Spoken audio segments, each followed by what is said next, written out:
Chapter 820. Michael being a god. When Michael heard the echo in the distance, he was surprised. Soon, many figures riding winged beasts appeared on the horizon. These beasts resembled giant butterflies.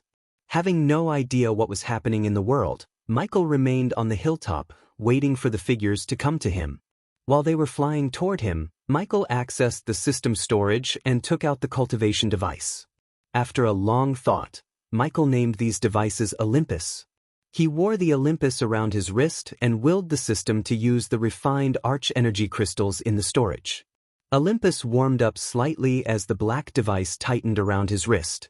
Soon, Michael felt a surge of energy within his body. These refined arch-energy crystals boosted his cultivation power to the core formation level. In a world without energy, a core formation warrior would be a god. Eventually, the giant butterflies descended down to the hilltop, revealing their riders. To Michael's surprise, those who rode the butterflies looked similar to the elves but had brownish skin and pointier ears. Furthermore, they looked primitive. The men wore a piece of a dress made of various leaves around their wrists, covering their manhood, while the women wore leaves covering their breasts and womanhood. Still, the dress made of leaves barely covered them. Even the bows and arrows they had looked ancient and primal. As soon as the wood elves saw Michael, they screamed and raised their hands to the sky. Their eyes were filled with disbelief and shock. They quickly jumped to the mountaintop from the mount and knelt before Michael. Michael saw them knocking their heads against the ground like they were asking for forgiveness. "This isn't the welcome I expected," Sarba whispered. Michael shared the same thought. The wood elves bent their knees and went on with the ground. They didn't even dare to look him in the eyes. He turned his gaze to the elder elf, who wore some kind of hat with feathers and held a staff.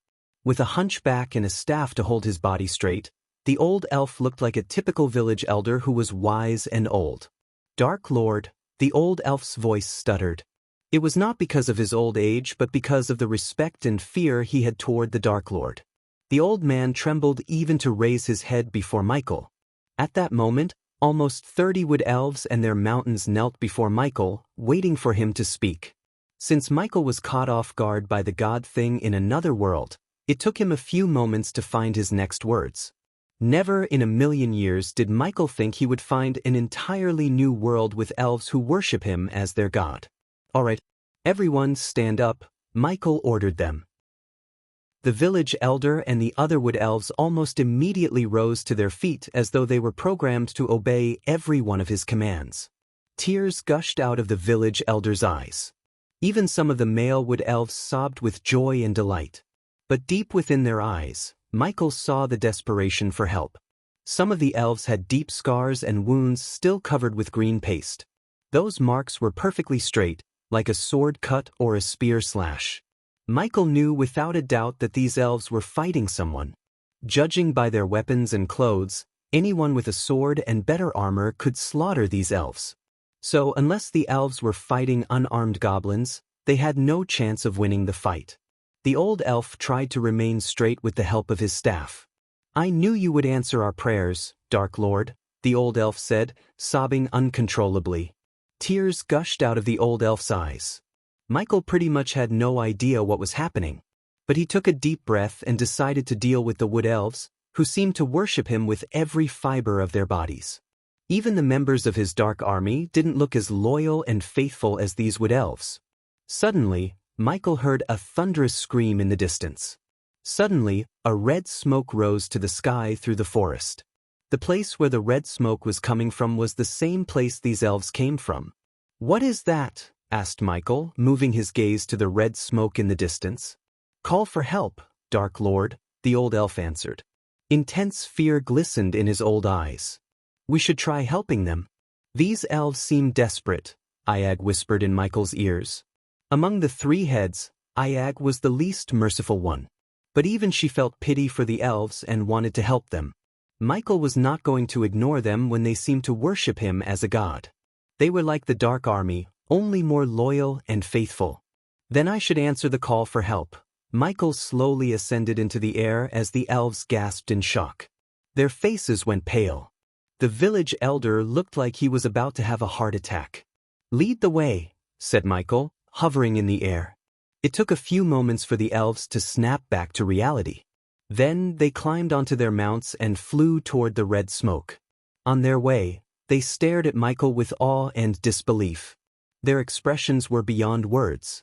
On the other hand, Michael was in love with this new world. Everywhere he turned, he saw lush forests with magical birds and sapphire blue trees that glowed like neon lights. The air smelled fresher than any other cultivation continent. Magical was the word that appeared in his mind when looking at the world. The golden butterflies flew through the air like fancy kites. The butterfly with the elder on top flew relatively close to Michael, and eventually, a cozy village built on top of the trees appeared in Michael's sight. Michael was in awe, wondering how these elves managed to build a village around the trees above the ground. The tree houses he saw when he visited the dark elves were a far cry from this village. Through the giant blue trees, Michael vaguely saw a giant wooden pillar where the wood elves gathered around.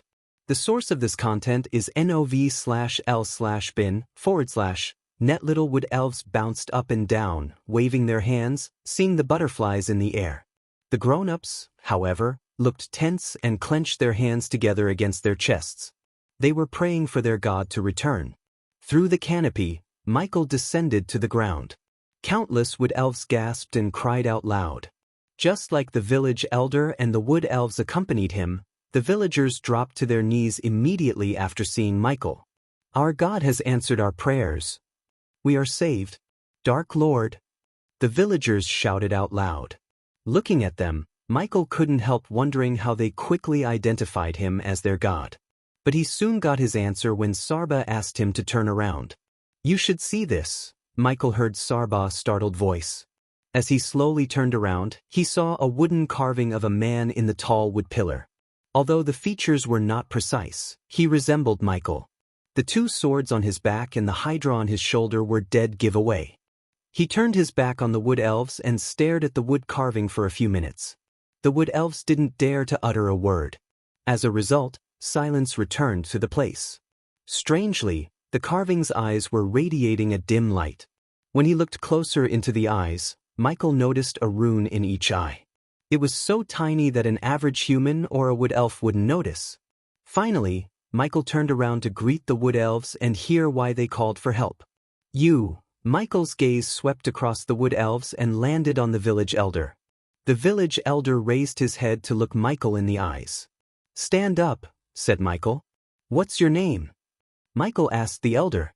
"Krut, Dark Lord," the village elder answered with the utmost respect and reverence toward Michael. Michael nodded, flicking his wrist as the throne made of skulls and bones materialized behind Michael. He sat down and put one leg atop the other. The wood elves were once again startled by a simple act such as this.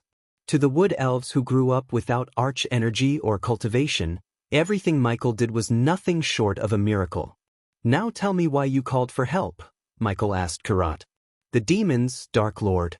We are failing in the fight against the demons." "Demons?" Michael and Vidora were stunned by Karat's answer. They immediately thought of Azazel and his race. But Michael was skeptical about the demon thing. He never thought the wood elves named the Sky Hall soldiers the demons. To be honest, the wood elves didn't even know there was a separate race called demons that existed in the universe. "Are these demons here to punish us because of something we did or didn't do, Dark Lord? Are you punishing your children?" Michael almost coughed up blood after hearing the elder address themselves as the children. But he had to keep a straight face and go along with this. After all, godhood did come up with some quirks like this. Besides, it didn't seem like a good idea for them to tell the wood elves the truth about the universe. Instead, Michael planned to be their beloved god. This way, Michael would have an entire population working for him, collecting everything he needs and being loyal to him in exchange for protection. "How long have you been fighting these demons?" Surprisingly, Cain questioned the elder for some reason. "Since 2 years ago, Lord Cain." The elder surprised Michael by addressing Cain using his realm name. Moreover, he came to this world 2 years ago. It seemed like the demon attack and his appearance had some kind of connection. "How do they know our name?" Iag whispered into Michael's ears. "And demons? Are they really fighting the demons?" asked Sarba. Suddenly, Michael sensed someone rushing toward them in his environment scanning. When he looked over the crowd of wood elves, he saw a wood elven woman land on the wood platform using a rope lift mechanism. "We have to save Taskin," the woman said before collapsing down. Chapter 821. God to the Rescue, Filv. Michael heard a wood elf cry out loud.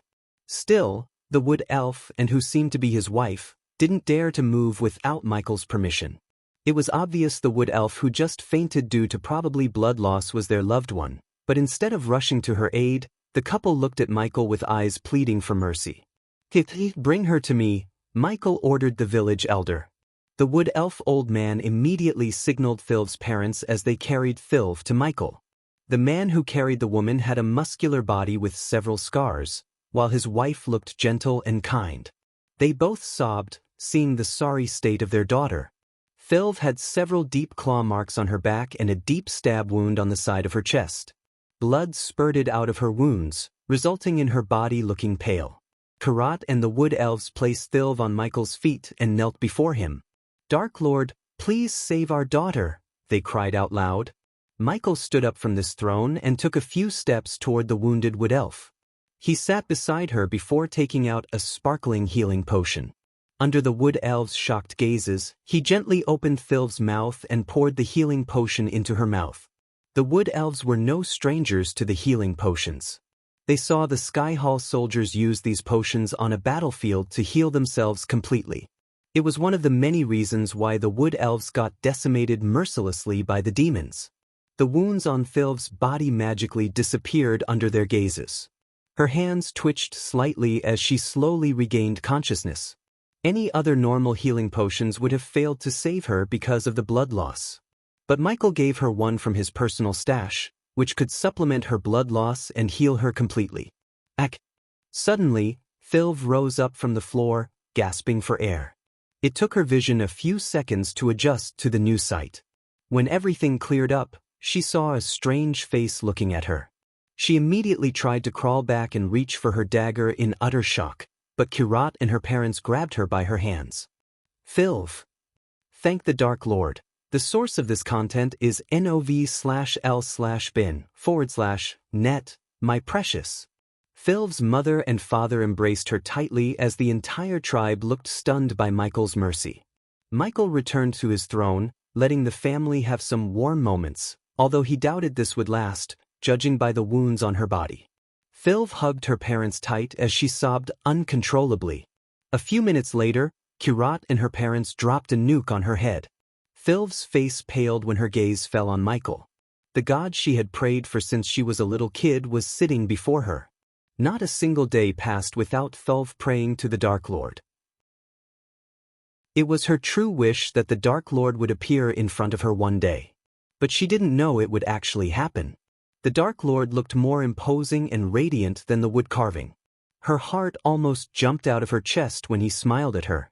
As much as Filv wanted to grab his feet and cry out loud, she didn't have time to do so. Taskin was fighting Tar as they spoke. He and her comrades risked their life so she could escape. Realization hit her as the Dark Lord may be the only person who could save her husband. Hence, she dashed at the Dark Lord and dropped to her knees before Michael. She looked up with her hands clenched against her chest. "Please save my husband, Dark Lord." Michael guessed she might put a request like that after he saw the wounds. Luckily for the wood elves, Michael decided to help them. Plus, he was curious to see these demons they talked about. These people had been worshipping him, so the least he could do was help them get some peace. Besides, he felt like it was his duty to protect these people. Perhaps it was their loyalty or the fact they worshipped him, but he wanted to help them. Michael unsheathed a dark sword as the wood elves took a step back. They trembled at the sight of Michael's black sword. He dropped it to the ground and rose from his throne. Filv still remained at his feet, begging for his help. He stepped on the sword and turned his gaze down on her. "Step onto the sword and hold my hand tight." At first, Filv was confused but eventually did as she was told. After all, she had no time to waste, and her god had ordered her to climb on the sword. "Dark Lord, please allow us to accompany you," said Karat, only to see Michael shake his head. "No need. "I will be back soon." As he said, the black sword slowly ascended into the air, carrying Michael and Thilv. But before Michael could shoot into the air, Vidora made a request to Michael. Would like to stay with the villagers. Although Michael was surprised, he didn't see any harm in leaving Vidora with the wood elves. Michael nodded as Vidora jumped back to his throne. After leaving Vidora on the throne, Michael flew straight through the canopy to the sky. Thilv let out a squeal as she grabbed Michael's hands tight. When he rose to the air, Michael saw a colossal tree in the distance. Even the giant bull he saw in the demon's grave would look small in front of this tree. The black smoke rising from the ground near the tree and the castle looked out of place to Michael. Even from afar, Michael could smell the metal and pollution in the air. For a few moments, Michael stopped flying and looked around the world. His blood boiled when he saw countless forest fires and dark smoke rising to the sky. Only a fool would think they happened naturally. He knew that whoever built the castle near the mother tree was responsible for all the destruction. He could only imagine how many precious plants and wildlife the fire had engulfed. Such a waste of resources and destruction of nature raised his killing intent to another level. "You might want to hold me tighter," said Michael. Thilv nodded as she grabbed his hands tighter than before. Suddenly, everything around her blurred. Her face ached because of the speed. It was a miracle her leaf dress remained intact when she appeared directly above the encampments, where she saw Taskin and others bleeding to their deaths on the ground. "There they are," Thilv pointed her fingers at the ground. To Michael's surprise, an orc was beating the life out of some wood elves. But when he looked closer at the soldiers, he was disappointed and surprised at the same time. The reason for his disappointment was they weren't demons but elves and humans in metal armor. On the ground, Taskin and his men tried to pick themselves up, but Tar had broken their legs with a wooden club. When the duel between Tar and Taskin began, the orc used a pill to enhance his strength to ensure his victory against Taskin. A fair duel would have gone in Taskin's favor, but it was far from a fair duel. At least Taskin managed to use a primitive smoke bomb that blinded Tar and his men temporarily, which gave Thilv enough time to escape into the forest. However, the Sky Hall soldiers and the wolves managed almost to kill her. Luckily, they didn't know the forest like Thilv knew. Now, Taskin and his men just hoped Thilv escaped to the tribe. They didn't even want backup because sending backup to save them was equal to sending the wood elves to their death. Taskin's legs looked crooked as Tar slowly walked toward him. The ugly orc had an even uglier smile on his face. Suddenly out of nowhere, a bolt of lightning struck the ground between him and Taskin. Only then did these Sky Hall soldiers look up at the sky. When they realized what just had happened, Michael landed on the ground, creating a shock wave that sent the orc flying away. The Sky Hall soldiers were terrified as the dark sword slowly descended to the ground carrying Thilv. "Give these to them." Michael threw a bunch of healing potions to Thilv like they were candies. "Taskin!" She cried out loud as she dashed at Taskin. His face was swollen and almost unrecognizable. Because she was with the Dark Lord, Thilv had no fear in her heart. Meanwhile, the Sky Hall soldiers looked tense. Before they could react, Michael dashed at Tar. The big ugly orc was trying to pick himself up. Instead of waiting for the orc to stand up, Michael grabbed him by his head and cast the cloud of darkness and death range. The area immediately grew darker, which terrified the soldiers around Michael. The orc groaned. His big green eyes were filled with shock. Without giving the orc any time to retaliate, Michael cast the Soul Eater. Michael could have easily returned the favor by beating the crap out of the orc, but he chose to kill the orc quickly to show his overwhelming powers. After all, Michael had the reputation of a god to protect. The dark smoke shrouded the orc as everyone heard the orc's sickening cry of agonizing pain. His scream echoed through the lands. Soon, the Sky Hall soldiers noticed a bright smoke leaving Tar's eyes and going into Michael's mouth. The orc's once bulky monstrous body shriveled under their shocked gazes. When Michael let go of the orc, Tar looked more like a mummy than an orc. Taskin and the others couldn't believe what they had just witnessed. "Who is he?" Taskin asked with a stuttering voice. Everything that happened before his eyes was nothing short of a miracle. He even thought this was just a dream. Meanwhile, the Sky Hall soldiers lost the color of their faces behind the helmets. Some of them outright fell to the ground due to the cloud of darkness effects. Michael slowly turned his gaze to the Sky Hall soldiers. Black lightning crackled around his arms, threatening to strike every single soldier in the area. "Shall we begin?" Michael's words swept across the land and put the fear of God in their hearts. Chapter 8:22. God's Wrath. The Sky Hall soldiers who received the name demons from the Wood Elves took a step back. Their eyes shimmered with fear behind their helmets. Michael cracked his finger one by one. His movements were slow but contained deep hatred and killing intent. Despite the morning sun and its brightness, the place darkened when he cast the Death Range. Michael was already at core formation level 2 because of the Olympus, as the Death Range boosted his cultivation 4 levels high. Taskin and the others felt a chill running down their spines just by hearing the crackling lightning bolts dancing around Michael. The dark sword on the ground slowly ascended into the air and landed in Michael's hands. As though the sword had sensed Michael's killing lust, it produced a myriad of lightning bolts. In the darkness, the dark swords radiated a dim red light because of the lightning bolts. The Sky Hall soldiers were stupefied. They were literally in the dark, having no clue how Michael was using spells and arch energy in Itnes. These soldiers were at the bottom of the Sky Hall hierarchy. Hence, they received no artifacts or scrolls that could have helped them escape Michael's wrath. The only option they had was the portal within the castle. But they doubted they would be able to move past him. "Kill him, Dark Lord!" Philv shouted like a wounded beast thirsting for payback. The others were too stunned after hearing the human before them was their god. Even Taskin began regaining faith in their god, the Dark Lord. Michael slowly raised his sword toward the sky as the clear sky immediately darkened. Storm clouds as gray as ash came out of thin air, followed by rumbling thunder. Flashes of lightning struck across the sky, indicating the upcoming bloodbath. Then, hundreds of black lightning bolts struck the ground. Philv and the others quickly closed their eyes instinctively. Soon, they heard screams and felt the electricity in the air. Their neck hair stood up as they tasted blood and metal in the air. The lightning storm continued to strike down, slaughtering the soldiers on the ground. Hundreds of lives were snuffed out in a few minutes. All that remained on the ground was hollow, melted armor, scorched bones, and bits and pieces of the Sky Hall soldiers. When Philv opened her eyes, she couldn't believe her eyes. It took her brain a few moments to process everything that happened. They learned from the village elder that the Dark Lord was a vengeful god, and he lived up to their expectation and more. Gradually, the darkness faded away, letting the sun bathe the ground with its brightness. In the light, the ground looked more terrifying. The ground was littered with the Sky Hall soldiers' remains. Michael was happy with the output.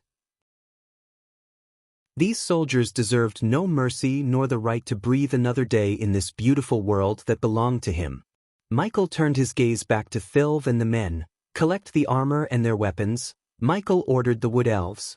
Their bodies moved without their consent like robots. With their nimble fingers and hands, they plucked the weapons and armor left behind by the Sky Hall soldiers. Most of the armor was melted, just like their weapons. The lightning storm did a number on them. But to a talented blacksmith like Michael, it was not a big deal for him to repair the armor and weapons. The first and foremost thing on his to-do list was fixing the clothing issue. He couldn't have his future army of Wood Elves running around, looking like primitive monkeys. Michael was about to head toward the castle when he heard angry growls from behind. The Wood Elves froze as Michael turned back to see 4 wolves baring their teeth.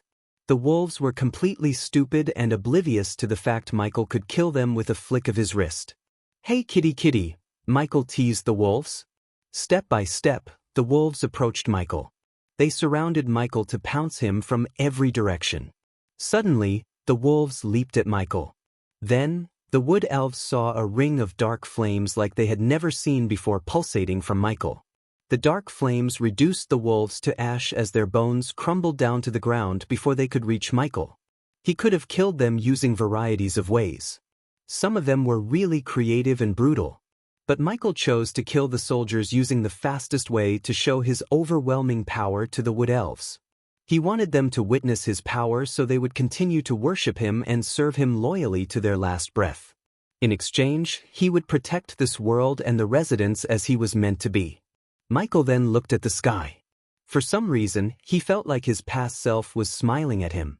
Leaving the Wood Elves to their task, Michael disappeared from their sight.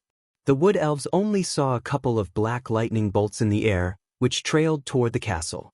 In a blink of an eye, Michael appeared in the throne hall, moving past all the soldiers outside. Lustrous braziers, half enclosing each of the 10 onyx columns, lit up the lower levels of the throne hall and engulfed the throne hall in a brilliant glimmer.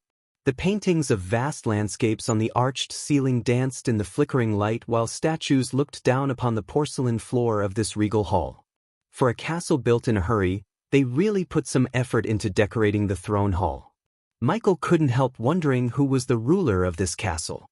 He walked toward the noble throne of carved rock that sat 20 or 30 steps above the ground. The throne was covered in hallowed carvings and intricate runes, and fixed on each of the broad ears was a sapphire rose. The light pillows were a light teal, and these too had been adorned with burnished sigils. A teal rug ran from the throne down the center and looped back from both left and right while square dag banners with gilded tassels swung gently from the walls. Between each banner hung a lantern. None but a few have been lit, illuminating the portraits of angels in their perfectly forged armor. Sunlight peeked through the extensive, tinted glass windows edged by veils colored the same teal as the banners. The curtains had been adorned with impressive needlework and emblazoned edges. Michael walked around the throne hall like he owned the place. He could hear the heavy boots clanking as the Sky Hall soldiers rushed into the throne hall. The soldiers were still contemplating what had just happened. A few minutes ago, several things happened at once. First, they were patrolling the castle grounds as usual. Then, they saw the sky darken, followed by a violent lightning storm, something they had never seen before in this world. The lightning storm lasted for a few moments before completely vanishing into thin air. They wanted to check the place, but before they could do it, they saw a strong breeze of wind moving past him.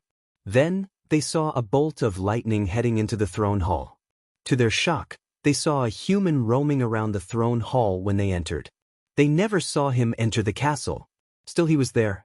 The only explanation of how he entered the throne hall was by using a spell that defied the rule of this world. Something was wrong, very wrong. The soldiers could feel it. Since these soldiers were stationed away from the Sky Hall for so long, they didn't recognize Michael as the Dark Lord. The soldiers surrounded Michael with their swords and speared pointed at him. Michael stopped at the bottom of the stairs to the throne and turned back. His eyes searched among the armored soldiers for their leader. He expected someone from a higher rank to appear before him soon. As he expected, a tall man wearing full metal armor walked through the soldiers. He was armed to the teeth. The man slowly removed his helmet, revealing his elven features and striking golden hair. "Who are you?" The elf spoke with a gritty tone that showed no warmth whatsoever. Not that Michael expected the elf to be warm when he was trespassing. If it wasn't for the question of how he entered the castle without their knowledge, Michael was sure the elf would have ordered his men to take him down by now. For a moment, Michael did not give the elf any answer. He kinda kept the elves and the other soldiers in the dark. Then, Michael cracked his neck and knuckles. "You are a human. Aren't you a long way from home?" asked the elf. "So there are humans in this world?" Michael asked the elf slowly. His words confused the elf a bit. What did he mean by "in this world"? The elf questioned himself. As someone who spent more time in Itnes than Michael, the elf knew the humans lived far away in small groups. Unlike the Cultivation continents, humans were a minority here. They rarely traveled outside their tribes. Yet the elf noticed a human roaming around the castle as he owned the place. Furthermore, the elf was still struggling to grasp how he entered the castle and whether he used arch energy or not. "You are trespassing. It's a crime punishable by death," the elf threatened Michael. "I could say the same to you," said Michael as the elf frowned. "You trespassed my world. So can you blame me for thinking about killing you all?" Somehow, The human's words did not feel like an empty threat. Your world? The elf creased his sword-like brows. Someone hasn't done his research. Anyhow, tell the ruler of this place to meet me here, and I will make your deaths as painless as possible, Michael shrugged. Pity he wouldn't get any experience points for killing them, but he at least received badass points. At that moment, he had other concerns, like finding the one who rules this castle. The orc tar served someone, and Michael wanted to know who. In the elf's eyes, the human didn't seem like the person who could be reasoned with or the one who would stand down. He knew a battle was inevitable. As he was about to issue an order to take him down, a majestic voice echoed through the hall. Stand down. Chapter 823. Deal with the Sky Hall. Michael heard the voice from behind. He slowly turned around to see a hunched-back old woman with pure white hair appear near the throne. Her hair was tied into a bun, and she wore pearl robes adorned with intricate symbols that shined in the light. The old woman climbed down the stairs without a concern in the world. When the elf and the others noticed the old woman, they immediately bowed. The old woman didn't make any gesture to acknowledge the soldiers. Instead, her gaze was locked on Michael. The soldiers knelt down as their heavy metal clanked against the marble floor. Ghost, the old woman addressed Michael by his name. So you are the ruler of this castle? Michael asked the old woman. Everyone leave, the old woman raised her voice. Her voice sounded like a bell in a silent area. As soon as the soldiers heard the old woman's order, they stood up, turned around, and left the throne hall without a word, leaving Michael and the old woman behind. I am a representative, said the old woman. Then tell your boss to stay out of this world. It belongs to me. Michael looked down to match the old woman's eyes. Although he could kill the old woman with a single look, he refrained himself from doing so. You may have power in this world, but we both know you won't stay here forever. You will return to the dark ocean and eventually step foot off the southern continent, leaving Mugashuka's protection. It is wise for you not to cross my higher-ups if you want to survive, the old woman said. She was nonchalant despite knowing Ghost could end her life in a heartbeat. Michael was slightly surprised. The old woman seemed to know more about him. Obviously, she was someone with knowledge about him. Careful with the tone, Grandma. I can still kill you with a snap of my fingers, said Michael. The old woman just let out a gentle smile. You can, but you won't. Unless you want the Sky Hall to be at your doorsteps, you will refrain from harming any more of my soldiers, said the old woman. Typical Sky Hall. Don't think I don't know your little act of harvesting netherals and demon skeletons. Also, if the Sky Hall had really wanted me gone, the war would have started already. But here we are. So what does that tell you? Your boss doesn't want me dead for some reason. Michael was just making a guess here. He didn't know he was spot on.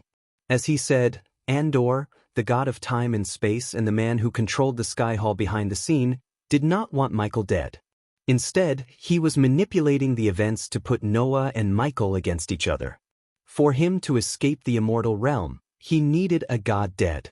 Since the past Dark Lord beat him to near death, Andor hoped the dead god would be Michael at the end of their battle. If you don't cut off your infected arm, you will die. Just like, you are an infection to all worlds. Some people are the infected arm. The Sky Hall must do what's necessary to keep the body alive. Nice way to justify genocides and to slaughter innocent people. None who helps you is innocent. The old woman saw lightning bolts appear around his wrist. They crackled, hissing like coiling snakes to shoot her down.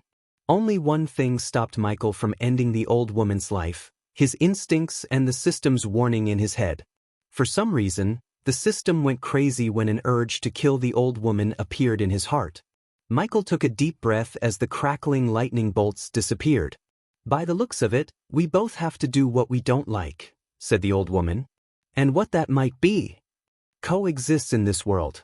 You can kill anyone, but eventually, you will leave this world. Are you willing to gamble on the Wood Elves' lives that we won't bring the wrath of Sky Hall after you're gone? As much as he hated to admit it, the old woman was right.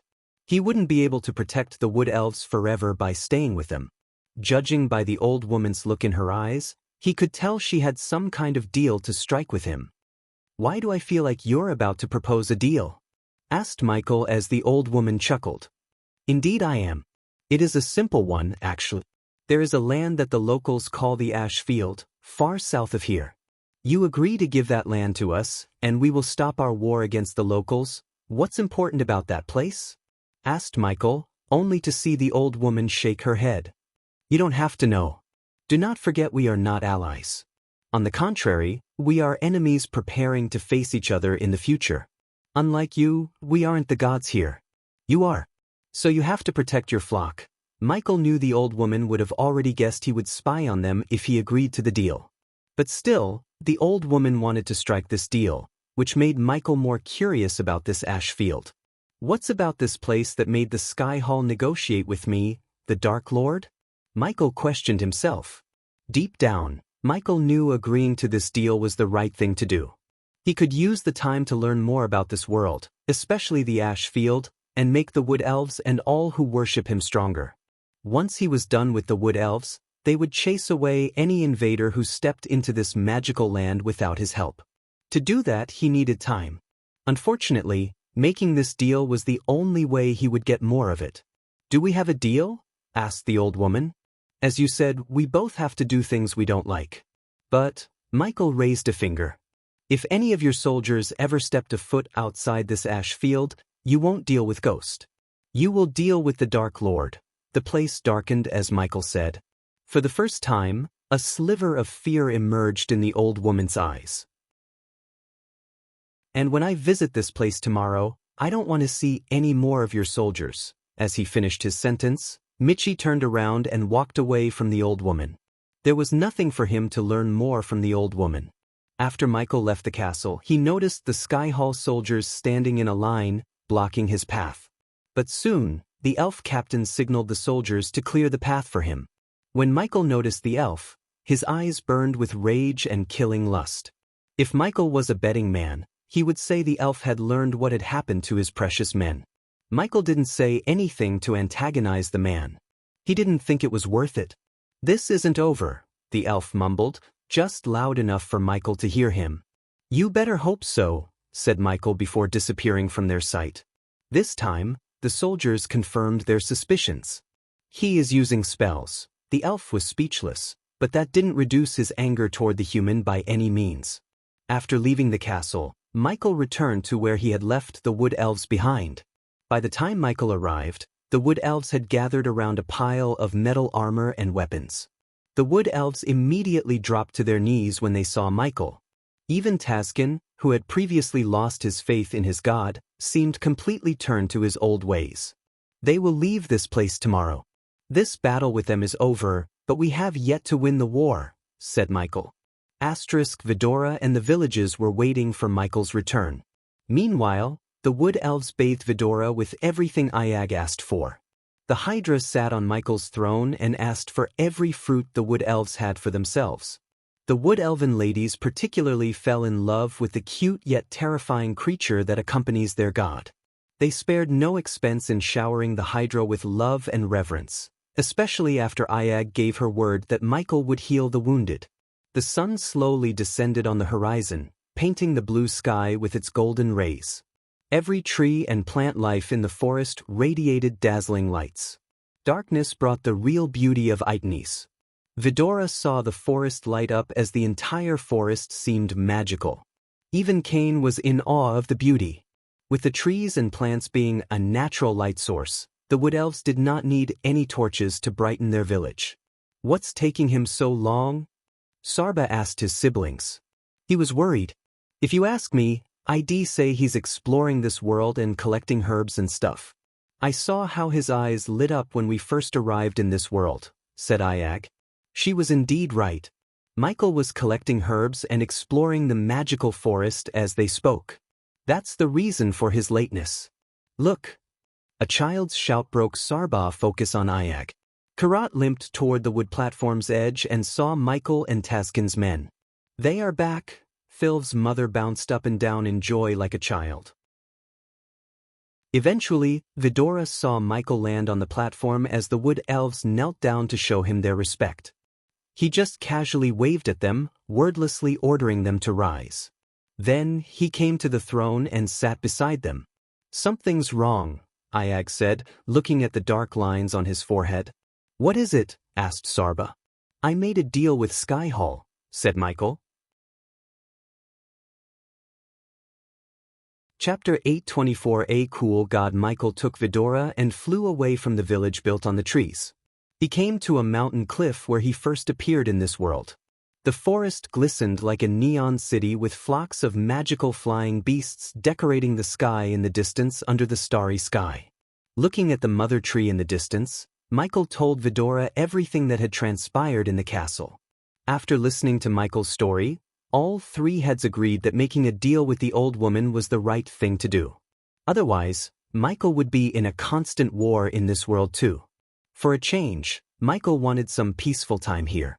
But he couldn't have peace with the Skyhall soldiers running around. Good thing we have drones and spiders to spy on them when they are in the ash field, said Sarba. But we have to be careful. They know we will do that. Still, they are going for it.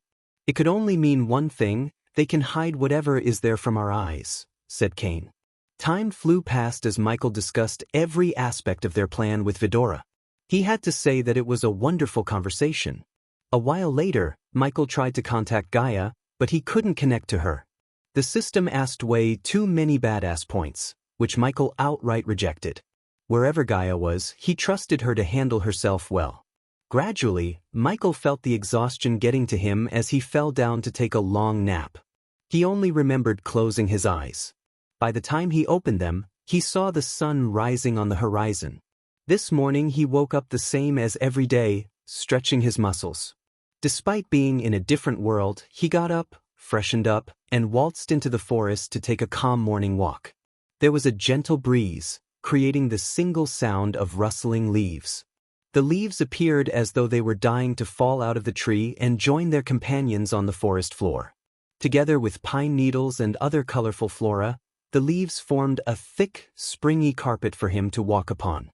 A lazy mist hazed his vision, making the forest and the horizon seem like one from a storybook.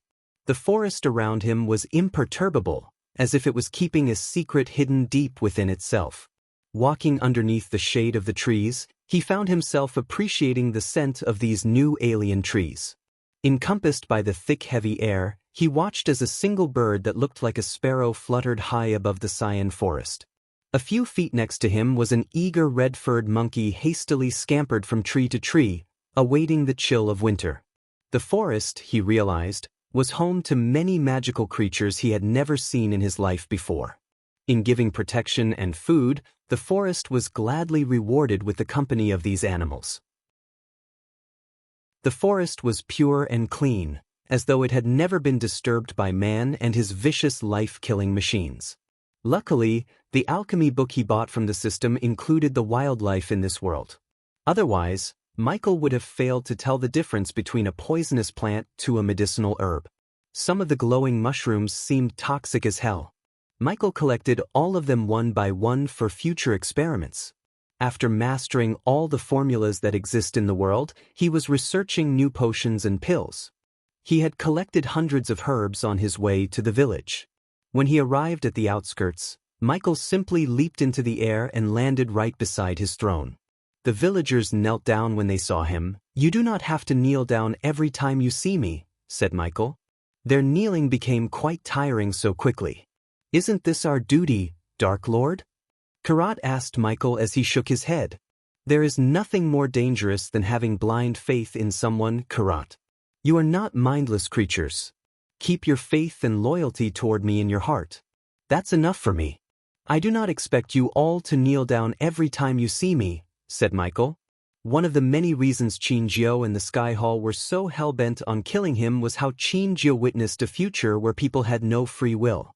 Contrary to what she saw, Michael wanted everyone in the world to be free.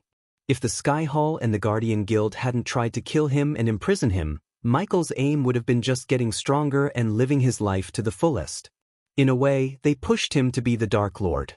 So every step of the way, Michael had been cautioned that he wouldn't turn into something Xianxia said he would. Besides, if he had accepted the Wood Elves behaving like robots, their individual traits and talents might not come to light. Exploring their talents was just as important as exploring this world to Michael.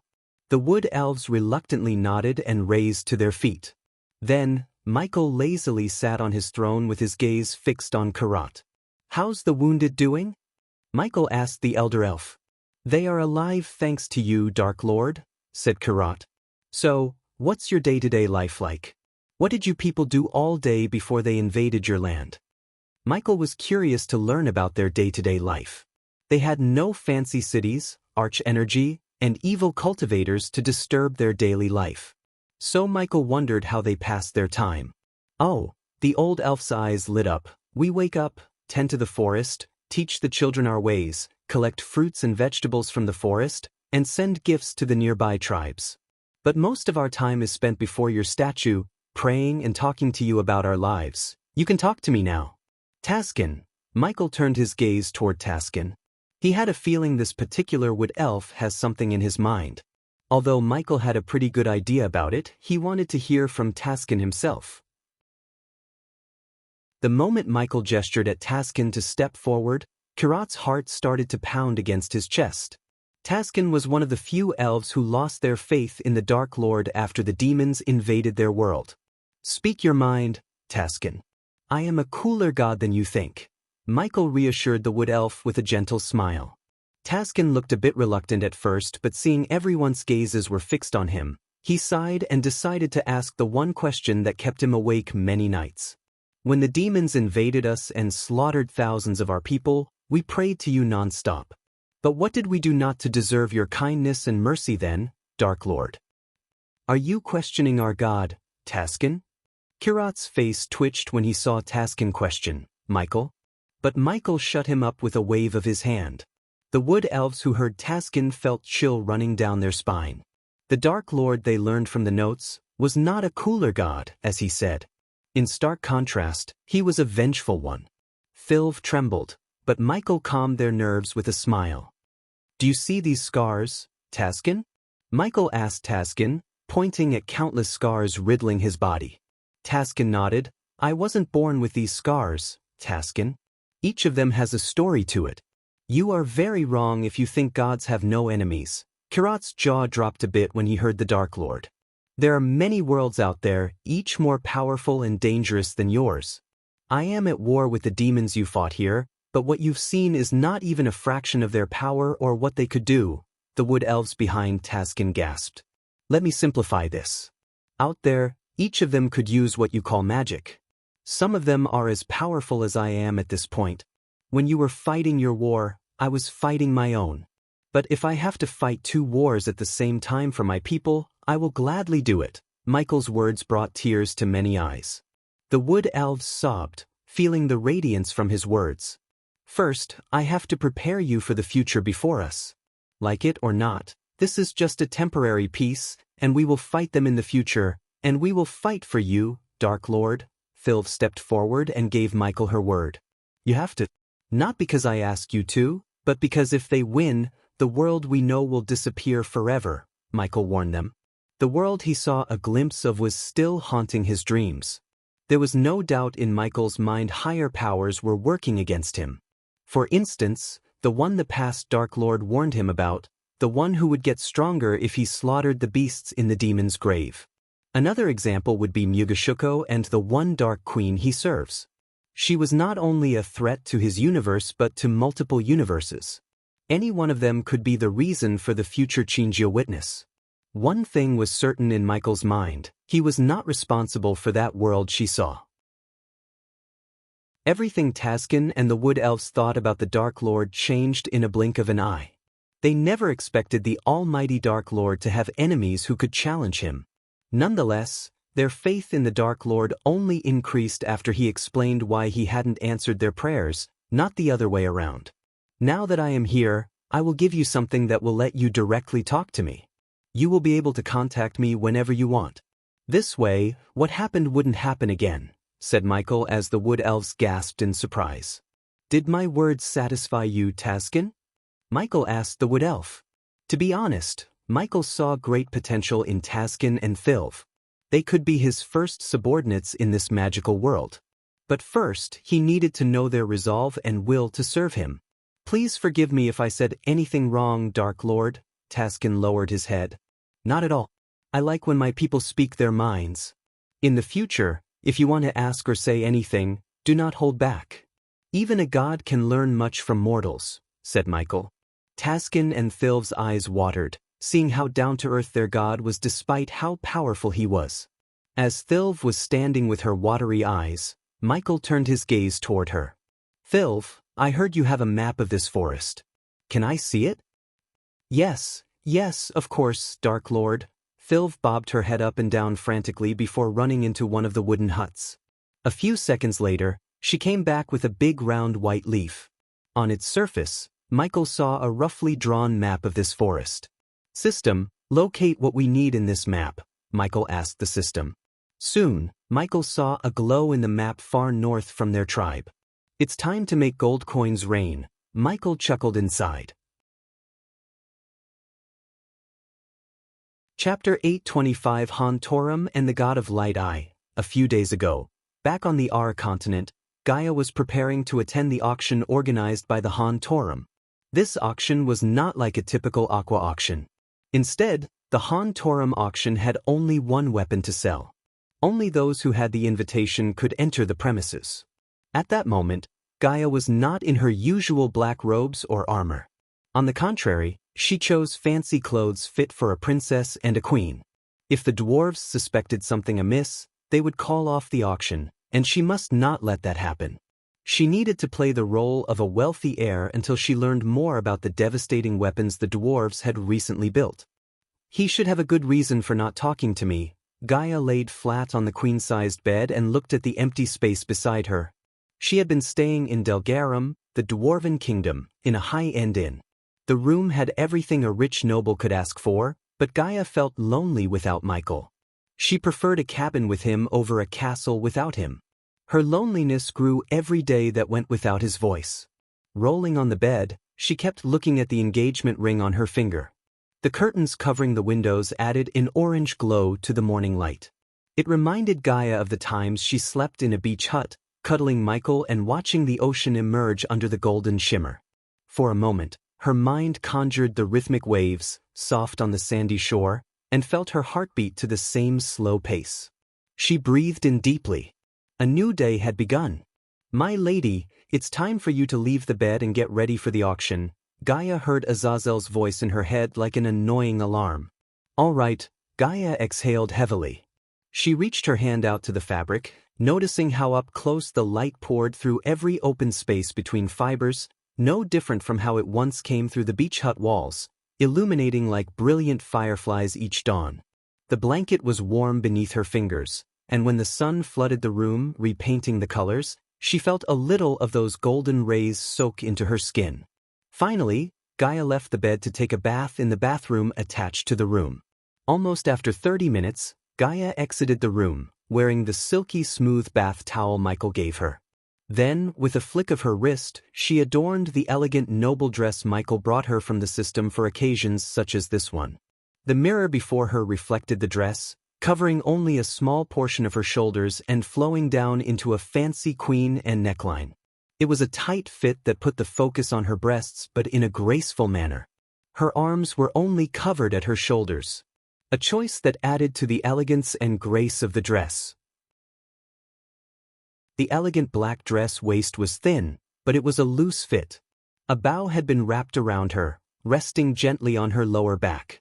Below the waist, the dress fitted snugly around her and had an accordion style.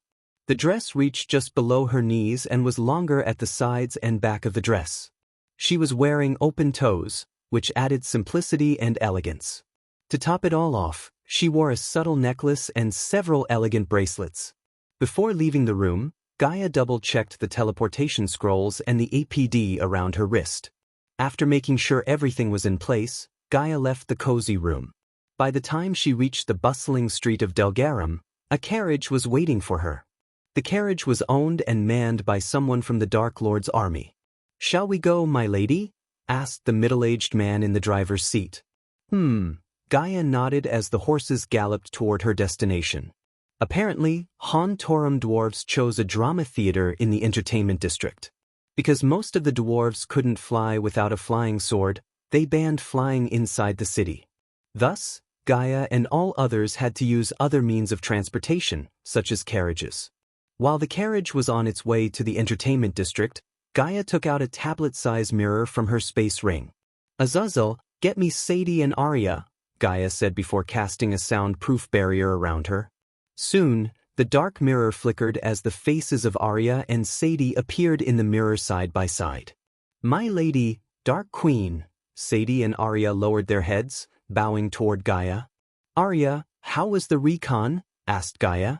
"As we expected, the place was crawling with Han Torum dwarves. You can recognize them with the big ruby rings on their fingers. I suspect the auction will happen under the theater. When I was there, I saw 2 dwarves guarding the stairs. They had some kind of contraption near them, like a lever," Arya reported to Gaia. "Did they suspect you?" Arya shook her head. "No. I had the advantage of blending with the crowd. What about humans? Normally I'd assume a tall human like you would stand out in a crowd full of dwarves. The entertainment district is surprisingly diverse, my lady. Except for the elves, you can see almost every race there. Of course, the majority of them were dwarves, but I had enough orcs and humans to blend with," said Arya. "That's because Delgarum is holding an annual think tank," Sadie interjected as Gaia turned her focus to the Silver Moon Girl. "You mean a gathering where all the races come to Delgarum to show their inventions?" Gaia asked as Sadie nodded. Gaia had heard about the think tank and even knew some of the Naga ministers who wanted to participate in this think tank. While she was in Nagaland, Gaia always advocated against participating in it because she didn't like the idea of their innovations going public. Therefore, Gaia chose not to participate, just like the elves. But now that Zanali and her mother were in charge, that would soon change. "Rumor has it that the dwarves received some interesting blueprints this year," said Sadie. "Did you hear anything about the man who invented the Death Kiss crossbows? Whoever it is, they are extremely good at hiding their steps. My girls are working day and night on this, and they came up with nothing. But my lady, I suspect there is more about this than it meets the eye." "What do you mean?" "The same time you met the orcs and came across those crossbows, a guardian carriage had entered and left the kingdom in a hurry." A light bulb lit in Gaia's head. She had indeed seen a carriage with the Guardian Guild symbol painted on it when she was trailing Valmus. Initially, she suspected Noah to be in the kingdom. But Sadie's little birdies came up with nothing. Moreover, Sadie's spies in Penn Town informed her that Noah was with his family at that time. So Gaia didn't pay much mind to the carriage. She had too many things on her plate to trail the carriages, as according to Sadie, there was more than one carriage. "You think one of those carriages might have transported the inventor?" "We can't deny it, my lady. I am working on turning a guardian to the dark side. Once I am done, we might know more about him." Gaia noticed a strange glow in Sadie's eyes. It was like a tigress on her way to a hunt. Obviously, turning people to the dark side thrilled Sadie, and if she managed to turn a guardian to their side, it would be a huge help in the future. Buying guardians with gold coins used to be so easy when Noah was not the supreme guardian. After he took the helm, he launched an extensive investigation and fired all the corrupted guardians. Now finding a corrupt guardian was as rare as finding a gold coin on the street. "Be careful. Don't fly too close to the sun. If you feel something is wrong, back off. Noah tends to give us surprises." "I will, my lady. Also, keep an eye on the Winston Manor."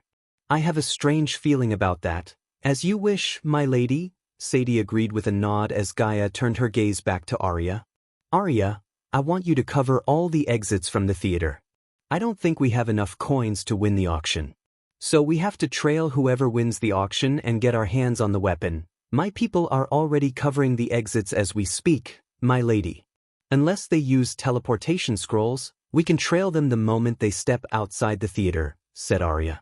"Don't worry about teleportation. Eladir will take care of that." Eladir had already reached the theater, and engravings runes around the theater to prevent anyone from using teleportation scrolls. The runes would stay inactive until someone tries to use a scroll. Stopping someone from using a teleportation scroll was much easier than tracking them down after they had used one. Gaia left no stone unturned in this plan, because failure was not an option.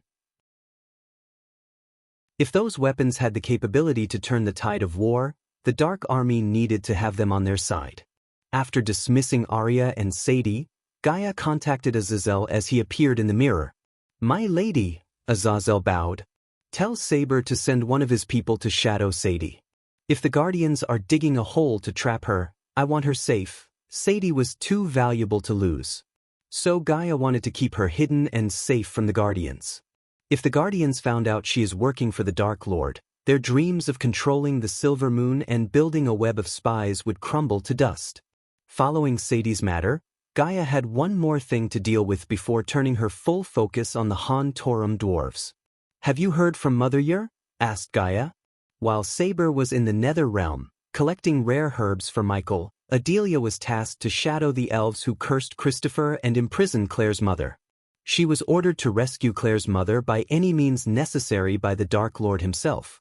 She has reached Nelnither and is getting close to the Mortero family. "She also asked me to keep an eye on you, my lady," Gaia smiled, "and I would ask you the same. Keep an eye on her. I want and can't lose her again. I will talk to her after this auction." At that point in time, Gaia had no idea the surprise Noah had for all of them.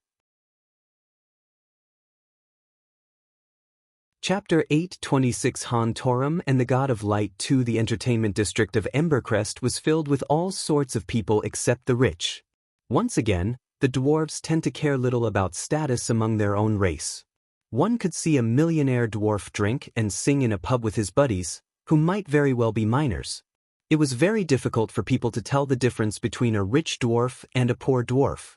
After a long, smooth ride, Gaia's carriage reached the theater. From the outside, it looked rustic, beautiful, and cheerful. Clay bricks and carved pillars made up most of the building's outer structure. It was difficult to see through the curtained windows, but the liveliness from within could be felt outside. "Park the carriage nearby and wait for my word," Gaia said to the driver and stepped out of the carriage. A wide, straight avenue littered with dwarves welcomed Gaia. As Arya said, Gaia noticed many orcs, humans, and beastmen on the street. Thanks to those, she didn't stand out among the dwarves, and the short bushy-beard species didn't raise an eyebrow as they would if she had visited the place later this year.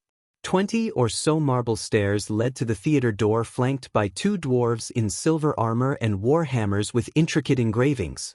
The dwarves growled under their breath when they saw Gaia's long legs.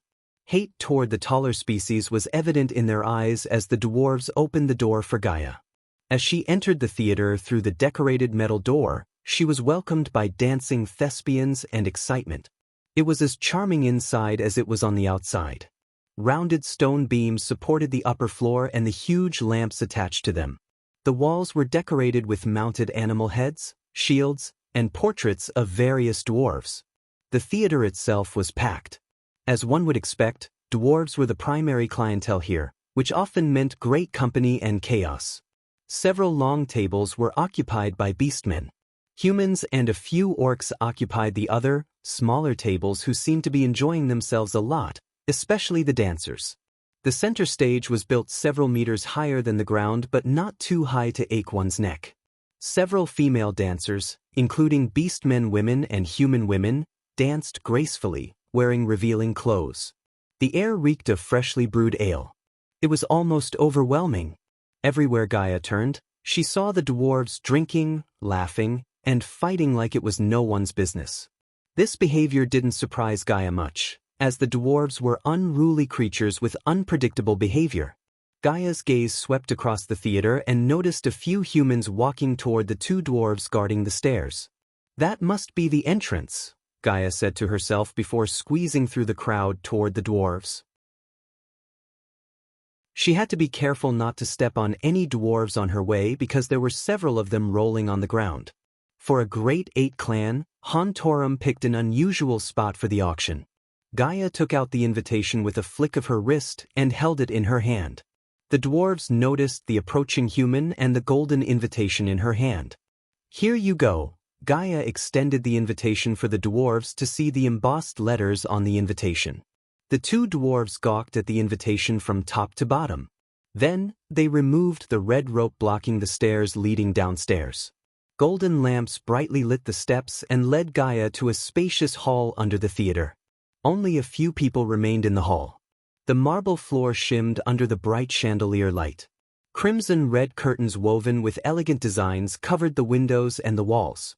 When she entered the hall, a human girl wearing an alluring red dress that hugged her perfect hourglass structure came to greet Gaia. She was one of the thespians and was assigned to be the auctioneer. "My lady," the red-haired beauty bowed toward Gaia. "Please enjoy the beverages and make yourself at home. The auction will begin shortly," said the beauty. She tried to avoid gazing at Gaia's dress but failed miserably. Her eyes sparkled. But Gaia was more focused on the others in the room. To her surprise, she noticed a few orcs along with the beastmen. As for humans, there were 4 in the room. Among the 4, 2 of them wore white robes with the iconic Guardian Guild symbol engraved on their chests. Avoiding their gazes, Gaia made her way to the long oak table with silver plates filled with snacks, fruits, and beverages such as ale, wine, and beer. "How are you doing?" When Gaia came to the table, a woman with fluffy fox ears greeted her.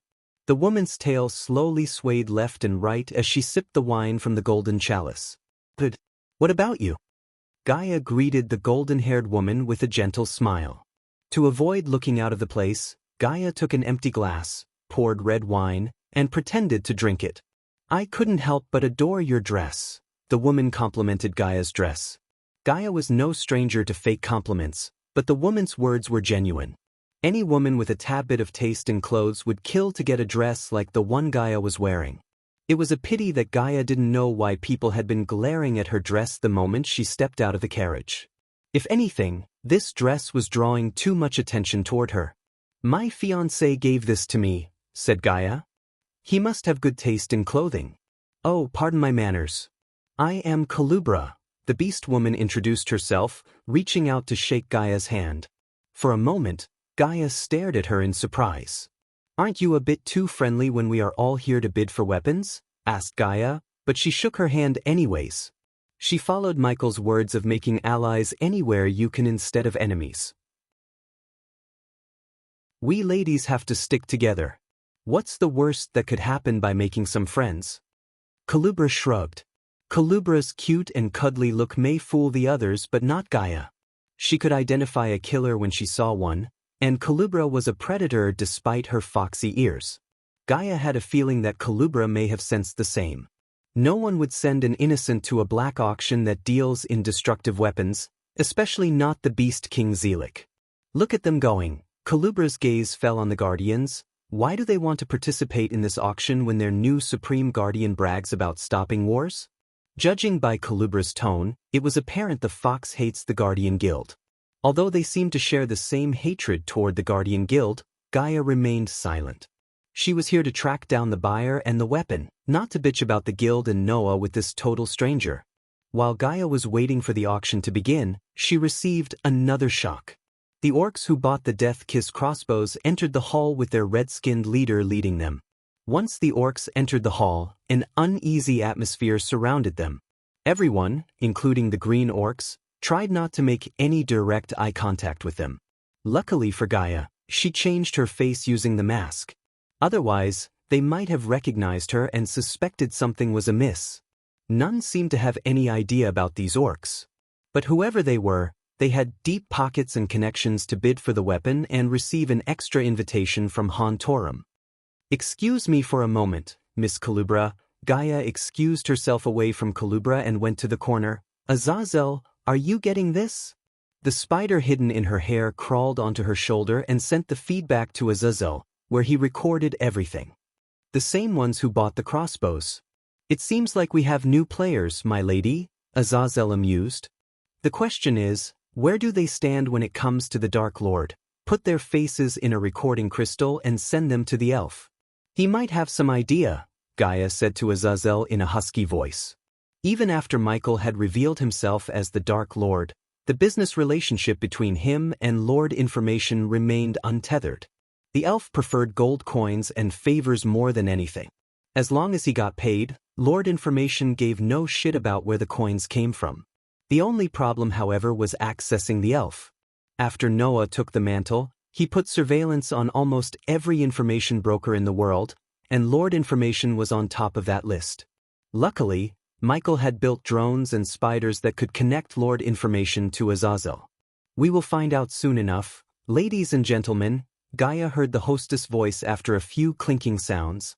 The hostess stood in the center with a wine glass raised above her eye line. Everyone turned their focus on the hostess as red sofas materialized around her one by one. The door Gaia came through closed from the outside, trapping them inside. Please take your seats. The auction will begin now. The hostess gestured at the sofas as everyone plunged into the comfy cushion. Culubra and Gaia went to the center and sat beside each other, facing the red orcs. After everyone comfortably took their seats, the chandelier above them brightened. Gaia recorded everything around her with the spider while waiting for the Hontorum dwarves to appear. At the moment, there were no dwarves in the room. That soon changed when the hall they were in split open, revealing an underground passage. The cushions trembled as a platform moved upwards, carrying the dwarves and their new contraption, a cow-sized weapon with a conical body. Its metal body was painted with gold and engraved with intricate designs. At first sight, it did not look like a weapon to anyone but a saxophone. Of course, the natives of this world didn't know what a saxophone looked like. Is that the weapon? Gaia asked herself. Unlike Culubra, Gaia didn't seem disappointed. She knew better than to judge a weapon by its look. The Guardians and the Red Orcs wouldn't be here if the weapon was not powerful enough to cause mass destruction. Chapter 8:27 Hontorum and the God of Light 3. The two dwarves stood beside the unusual weapon and glanced at their audience briefly. They were like any other typical dwarves, bushy beards, bulky bodies, and smelled like ale. One had a receding forehead, while the other looked young with black curly hair. Everyone in the hall was able to see the weapon clearly. Now they all wanted to see what it could do before they started bidding. As though the dwarves had sensed their curiosity, they introduced themselves without taking any more of their time. I am Bufug and my partner is called Goddun. The young dwarf introduced himself and his partner. I know no one gives a shit about our names. So let's go straight to the demonstration. Shall we? Bufug's gaze swept across the hall. Their names seemed fake to Gaia. No one in their right mind would give their real names when they were supposedly auctioning a mass destruction weapon. However, the dwarves were right. She didn't give two shits about their names. All she needed was to see what this weapon before her was capable of. Before we do that, we should tell them that this is only the prototype of the real beast, said Goddun, the old dwarf. What do you mean a prototype? The red orc growled. Means we don't want any of you to pull a damn surprise on us. Make no mistake. The real beast is 100 times more powerful than this one. So wait till after the demonstration, said Goddun. He wasn't afraid of the big brute orc despite the fact the orc could kill him with a single punch. The cultivation power between them was huge. Goddun, the dwarf, was at the core formation level, while the orc was at the fusion stage. Nonetheless, the orc remained seated without resorting to violence. Just like everyone else, they wanted to see what the prototype was capable of. Once you see the demonstration and finish bidding, we will take you to the real thing in a more secured area. Gaia's plans slightly changed after hearing about the dwarves. Initially, she thought the dwarves would bring the weapon to the auction. Now, the dwarves took a turn and only brought the prototype. Because of this change, she had to follow the dwarves and the one who won the auction to the real weapon and steal it from the dwarves. She hoped either the human couple or Culubra would win against the Guardians and the orcs. Among all of them, they looked least threatening with their core strengthening cultivation level. To start the demonstration, we need a volunteer, said Goddun.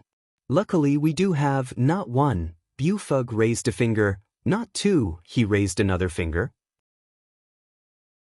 One by one, he raised all of his fingers, but 5 lucky volunteers. Goddun clapped his hands as the door on the other side of the hall slowly creaked open, revealing a group of people bound by their legs with iron chains. The group was surprisingly diverse. They had 1 orc, 3 humans, and a beastman who had the body of a bear and the face of a man. Move your asses. The 2 dwarves behind them poked the human with his battle axe, pushing into the hall. Culubra raised her brows in shock.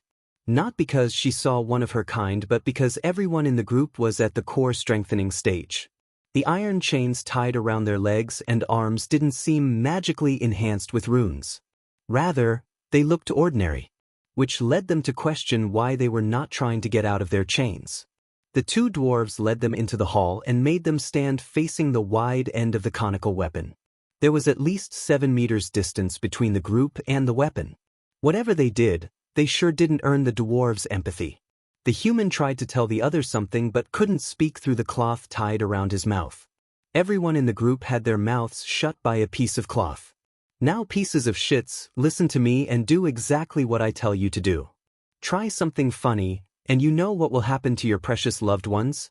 Bufug threatened the group in his gruff dwarven voice. The hatred in Bufug's eyes burned brightly like a campfire in pitch-black night. It made Gaia wonder what the group really did to piss the dwarves this much. But whatever they did, it was not her job to find out and rescue them. The Guardians were literally sitting there and watching this happen. Even if Michael was there instead of Gaia, he wouldn't have raised a finger when the Guardian who was supposed to do something was standing there doing nothing. Meanwhile, Goddun walked back to the weapon and fiddled with the knob attached to the side of the weapon. Everyone was so focused on what the weapon could do that they barely gave a shit about the group facing the weapon head-on. Cast your most powerful defense spells when we take away the piece of cloth. Do you understand? Bufug asked as the two dwarves standing behind the group gave everyone a stern kick to their knees to bring them down to match their height. Even after they brought everyone down, the orc was still taller than the dwarves, which garnered some laughter among the participants. Gaia glanced at the red orc and his group to see if they would react to dwarves beating one of their own. But no, the orcs didn't even flinch an eye. It didn't surprise Gaia after she noticed the expressionless faces of the Guardians. Eventually, the dwarves removed the clothes and let them get back to their feet. The dwarves waited with their battle hammers clenched tight just in case. Then, Bufug threatened them once again. Remember the faces of your loved ones and cast the strongest defense spell on your arsenal, said Bufug. Everyone in the group felt reluctant and afraid to cast the spell, but eventually, they broke under the dwarf's murderous gaze. Then, they all cast their defense spell one by one. Starfire Rain, one of the humans cast the spell as countless glistening stars appeared around him, forming a bright barrier. Static Flare. Suddenly, a crimson-red light flashed across the hall when the beastmen cast the spell. The temperature in the room rose by a couple of degrees. As the spell's name suggested, a barrier made of red rays appeared around the beastmen. Deflection Flash, Repose Barrier. A few moments later, everyone had a shield around them. The others, including Gaia, couldn't help looking at the scene curiously. The two dwarves who stood behind the group quickly ran toward Bufug and joined their fellow dwarves. In Gaia's eyes, the two dwarves seemed terrified. She could see the fear creeping down their spines through their eyes. The dwarves had witnessed the weapon's power before. She was certain of it. Get ready to be surprised at Goddun. The old dwarf snickered as he brushed the weapon like he was caring for his own horse. Then he pushed the knob inwards as the weapon purred. Gaia expected a fiery steel ball to shoot out of the weapon as it happened with the Death Kiss crossbows. On the contrary, nothing happened. The orcs growled, thinking the dwarves had fooled them. But suddenly, the orc behind the glistening shield roared in utter pain. Gaia was taken aback by the sheer volume of his cry. The big orc screamed like he was going through. Soon, all the others joined the orc in his cry. Blood seeped through their eyes, ears, and nostrils as they collapsed down. Gaia noticed the sound of their cries getting louder as Goddun turned the knob. What is happening? Culubra whispered to Gaia. No idea, Gaia shrugged. Their cries of agony lasted an entire minute until the orc gasped for air. Then his big body hit the ground with a heavy thud. One by one, the entire group lost their breath and hit the ground with a sickening thud. Eerie silence swept across the hall. Even after they died, blood slowly drizzled out of every pore in their body. To this moment, Gaia had no idea how they died. This is unacceptable. How do we know they were not poisoned? The two other humans, besides the Guardians, rose from his chair as though it was on fire and questioned the dwarves. Everyone had the same question in their minds. Why don't you stand there and get your answer? Godun chuckled as though the human's question amused him. The golden-haired man's face turned red. He expected an answer with a more respectful tone, except he expected that from the wrong person. Dwarves were known for many things, but respectful was not one of them. Although Gaia didn't think the dwarves used some kind of underhanded tactics to kill them, she did want to see more. By more, she wanted someone else to get killed by the weapon. I will settle this. Surprisingly, the red orc stood up. As soon as the human saw the big, bad, and brute orc stand up, his mouth shut down instantly. The orc was big enough to cast a large shadow on the hall. Then, he turned his gaze toward one of his men. Go stand there and cast yourself a defense spell, said the orc. Hearing the orc, the others were stunned. No one in their right mind would agree to that, especially after witnessing how they suffered and cried. But the orc behind the red orc surprised Gaia by nodding his head. He strolled toward the bodies and waved his hand. Earth barrier. The orc cast the spell as a golem made out of stone appeared in a blink of an eye. The golem was at least 10 feet tall. It placed its hands before the orc to shield him from harm. Show us what you can do now, the red orc growled at the dwarves, who weirdly seemed excited rather than worried. Just like before, Godun fiddled with the knob as the weapon purred like a cat. This time, the weapon vibrated for a few moments. Everyone's gazes were fixed on the golem and the orc. To their shock, the stone golem cracked. Before they could realize what had just happened, the stone golem shattered into pieces as the orc started to roar in pain. Unlike the core-strengthening stage people that died a few seconds ago, the orc was a soul refiner. Yet, the result was the same. The orc cried, collapsed to the ground, squirmed like a fish out of water, and suddenly his cries stopped. However, the time it took the weapon to kill the orc was longer than before. We are satisfied with the weapon. The red orc didn't even flinch at his comrade's death. He acted as nothing had happened. Gaia was speechless. She realized the Empress wasn't kidding when she said this latest contraption could turn the tide of any war. Imagine what hundreds of these weapons could do. Furthermore, this was just a prototype. So only God knew how powerful the real weapon would be. Chapter 828 Noah is here. After witnessing the strange yet mind-blowing power of the weapon, the dwarves began the auction.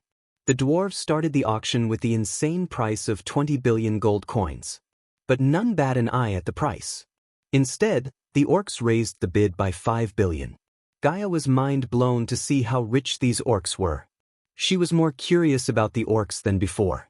But when she thought about what the weapon could do in a real battlefield, the price seemed fair or if not cheap.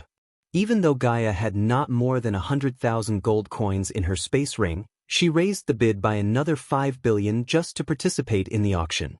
She knew the final bid would easily go to 100 billion gold coins. That kind of coin was not easy to get. Somehow, Gaia doubted a single individual could have such wealth.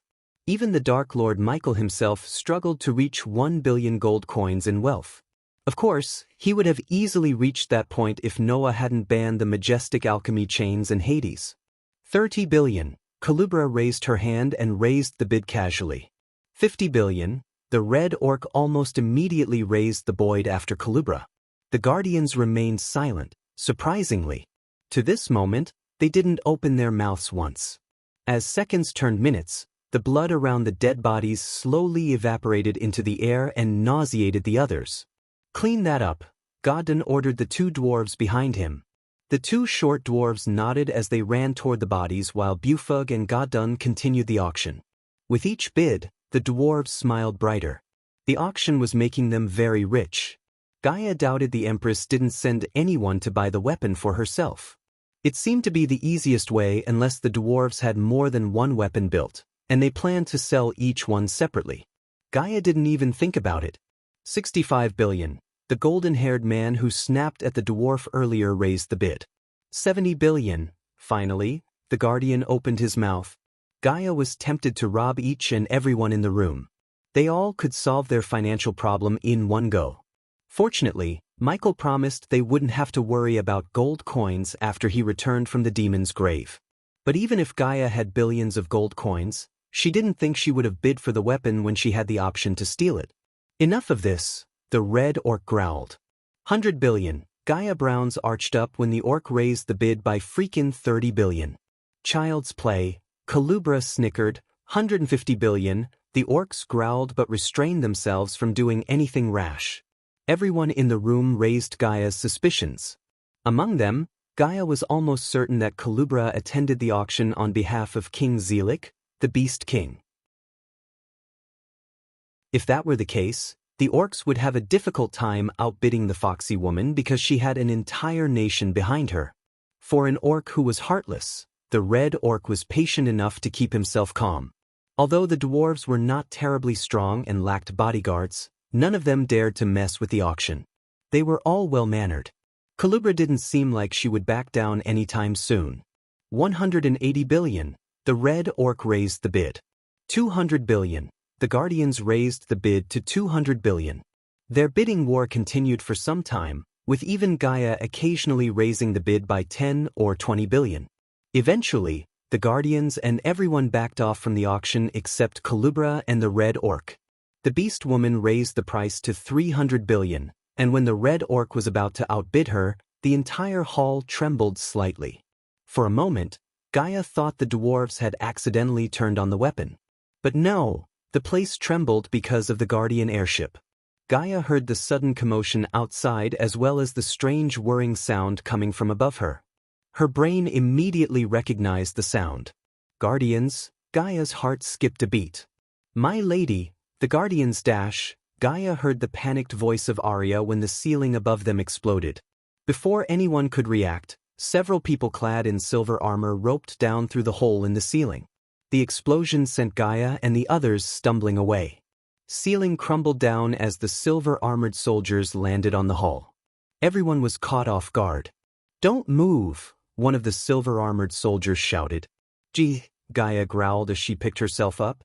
Culubra stood up, grabbing the wall for her support. Once the dwarves realized what just happened, God Dun tried to reach for the weapon. However, a silver-armored soldier dashed at the dwarf, grabbed him by the dwarf's collar, and threw him aside to the other end of the hall. Bastard! Bufug unsheathed his dagger and tried to cut open the soldier who threw away his partner.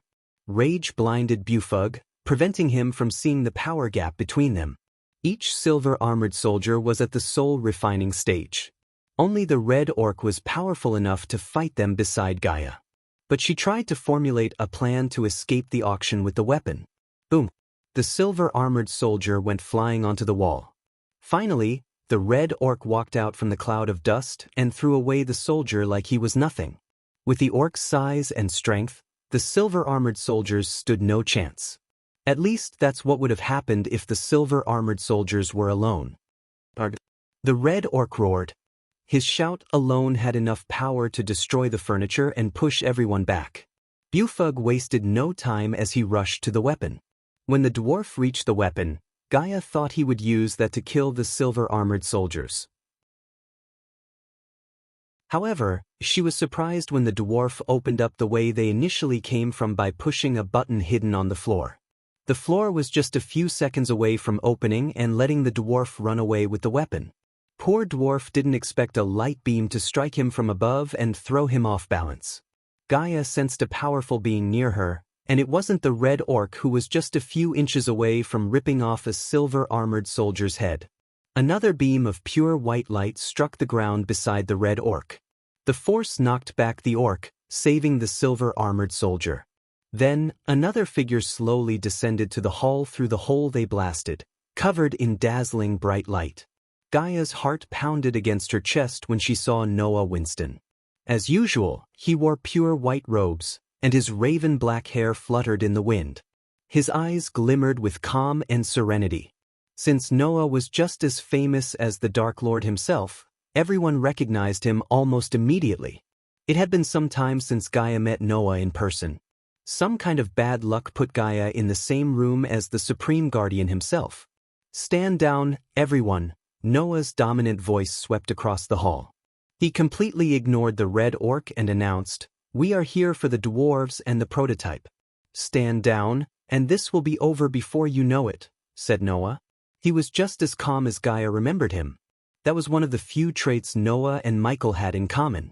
Both of them would remain calm in situations where most others would completely lose their minds. The red orc was far from listening to Noah and surrendering. Instead of backing off, the red orc made the mistake of thinking he could take on Noah since they were both at the fusion stage. The typical human at the fusion stage would lose the fight against the red orc, not Noah. He was anything but typical. With his big fists cupped, the red orc threw a punch, aiming for Noah's head. Noah waited till the last moment and blocked the red orc's fist with his palm. The ground beneath the orc cracked like an egg when Noah blocked his punch. Before the orc could retaliate, Noah twisted the orc's fist, pulled him closer, and punched him in the chest with enough force to send the red orc flying like a wooden dummy. The other orcs immediately ganged up on Noah and dashed at him from all directions. Noah reacted by stomping the ground with his right foot, creating a shock wave that knocked down the orcs off balance. Then, Noah simply raised his hand as a beam of bright light shot out from his palm and hit an orc right in the chest. The orc cried out in pain before losing consciousness. One by one, Noah knocked out every single orc before their leader could get back to his feet. For a big brute, the red orc was quick to get back to his feet. He simply brushed off the dust from his shoulder and cracked his big neck. "You are making a mistake, human," the red orc talked in his gruff voice. "You already made one," said Noah. "My lady, the Guardians has blocked all the exits. They got this whole place surrounded," Gaia heard Arya through the earpiece. "I still have the teleportation scroll. Don't worry about me. Get your team and get out of here," Gaia whispered. "But it's an order," Gaia interrupted Arya before she could finish her sentence. Meanwhile, the red orc prepared to battle Noah once again. But this time, he decided to use spells instead of brute force. The orc's eyes shimmered with a strange green glow, just like his veins. It didn't feel like the orc was using only celestial energy to Gaia. Something was amiss. Soon, a thick layer of emerald formed upon the orc, covering him like well-forged armor. The red orc moved toward Noah step by step. Each step he took shook the ground and made the ceiling more unstable. Gaia feared the theater might come falling down on their heads any second. But neither the orc nor Noah seemed to care about the building's structural integrity. "Grab the dwarves and secure the weapon and the bitters. I will deal with him," Noah said to his men. Unlike the orc, he didn't cast any spells or equip any armor. Instead, he waited for the orc to make his first move. Finally, the orc rushed at Noah with his fists raised high. "My lady, I don't think we can take the weapon anymore. Just please get out of there.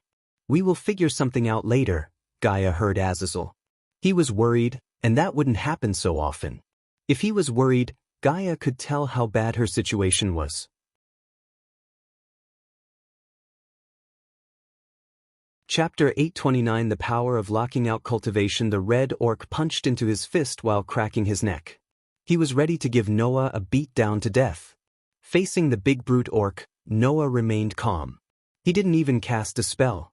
Instead, Noah waited for the red orc to arrive to him.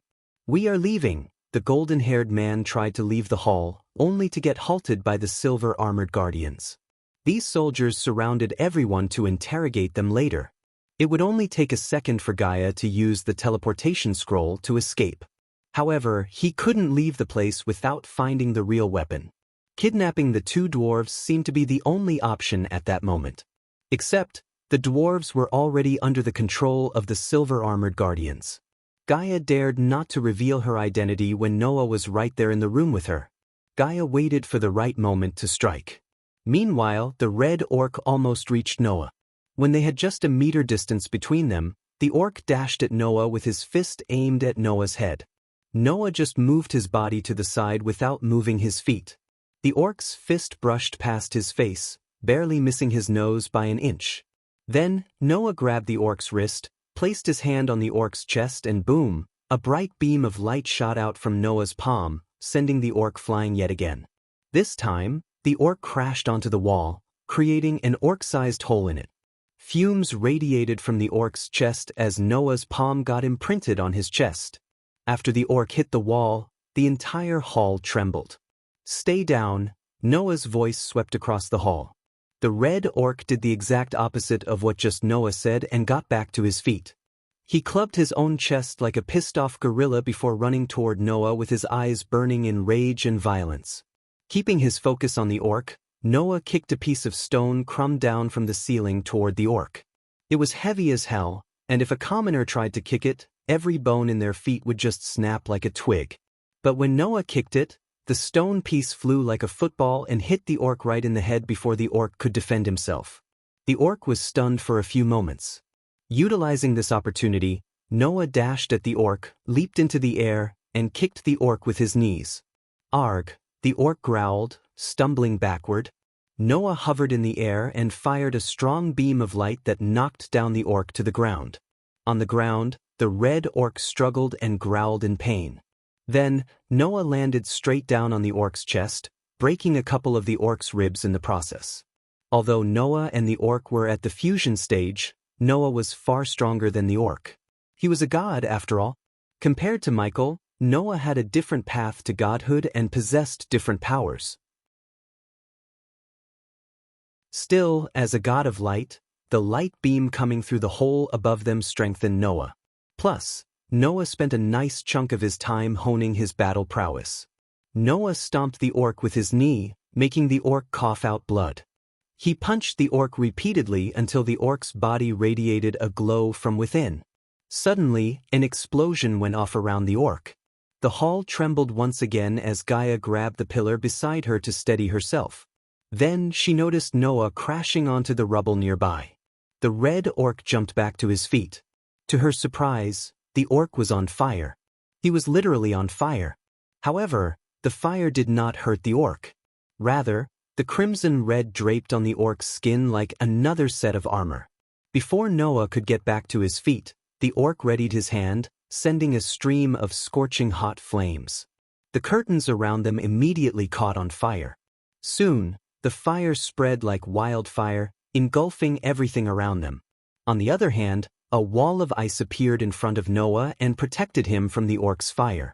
Ice and fire collided, creating a misty vapor around them. Coupled with the smoke, the mist made it impossible to see a thing in the room. Luckily, it worked in Gaia's favor. She closed her eyes, spreading her senses around. There they are, Gaia located the two dwarves. She sneaked toward the dwarves while Noah was occupied with the orc. "You want the dwarves?" Gaia's heart skipped a beat when she heard the orc's gruffy voice. She thought the orc was talking to her. But luckily, these words were meant for Noah. She hastened her steps, only to see another orc stumbling toward the two dwarves under the silver-armored soldier's hold. For some reason, her instincts screamed at her. Her legs moved without her control and leaped backward, putting some distance between herself and the dwarves. When she leaped away, she heard another explosion. Something splashed onto her face as she touched the drop of liquid trickling down her cheek. Blood. Gaia saw drops of blood on her hand. Gaia heard another scream that sounded as loud as a banshee's cry. It sounded like the human woman accompanied the golden-haired man. The orc who approached the dwarves, the explosion and the scream followed by it made Gaia question what just had happened. "They are gone," the orc laughed like a devil.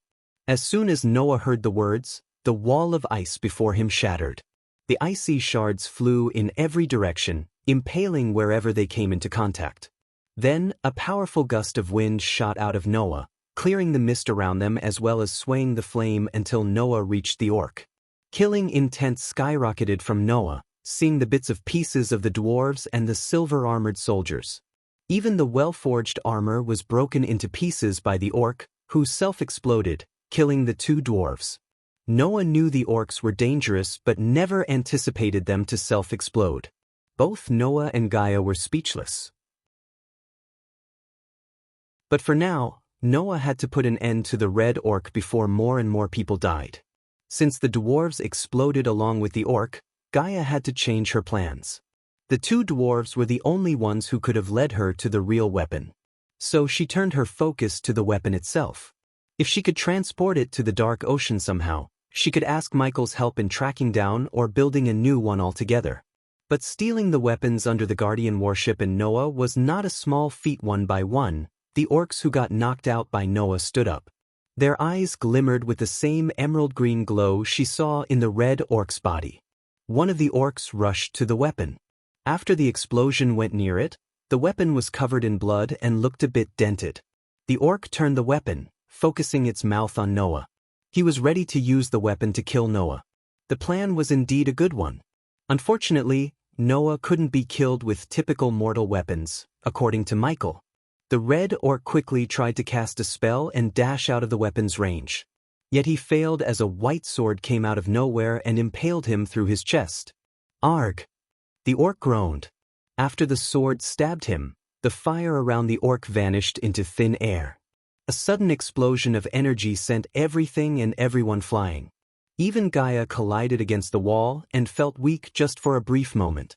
Even though she had enough strength to get back to her feet, she chose to lie on the ground as everyone else had been groaning and rolling on the ground. They looked worse. Kalubra, who was behind a broken table, looked pale, groaning in pain and trying to get back to her feet. At that moment, when Gaia thought Noah was about to finish the red orc, he did something unimaginable. Noah raised his hand and fired a bright beam of light at the weapon itself. Boom! Gaia almost shouted as the weapon exploded into bits and pieces. The orc who stood behind crashed onto the wall behind him and hit the ground unconscious. "What did you do?" the red orc gasped. He couldn't believe Noah had just destroyed the weapon. Everyone, including Gaia, thought Noah was here to bring the weapon to the guild along with the dwarves. They were proven wrong by Noah. The red orc's eyes widened in complete shock. He wanted to kill Noah more than anything. One could see the rage and killing lust in his eyes. "Urge," the orc growled when Noah twisted the sword's hilt in the orc's chest. "You are coming with me, Saravar," said Noah. The orc struggled to raise his hands as Gaia noticed a strange glow on the center of Noah's forehead. Soon, he cupped the orc's head as a beam of light shot out of Noah's forehead and penetrated the orc's head. This scene reminded Gaia of the time they were in the fire realm. Then, Noah used something similar to lock someone's cultivation.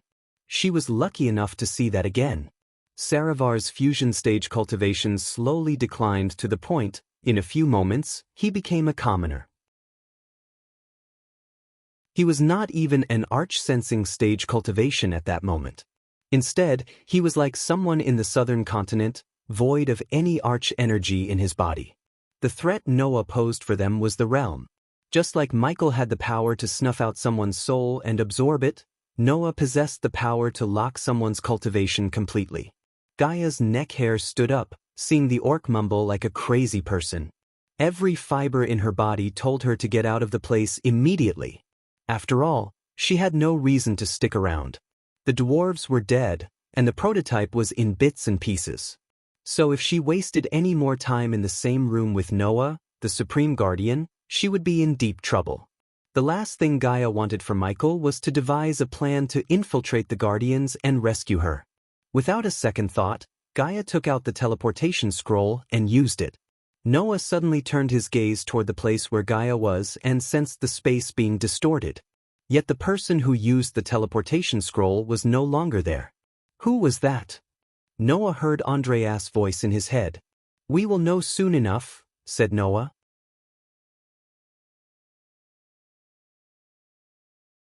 Chapter 8:30 The Mind Behind Death Kiss Crossbows. A few days before the auction at Embercrest Entertainment District, in a dimly lit cozy room, Noah sat behind a table almost buried in scrolls and parchments.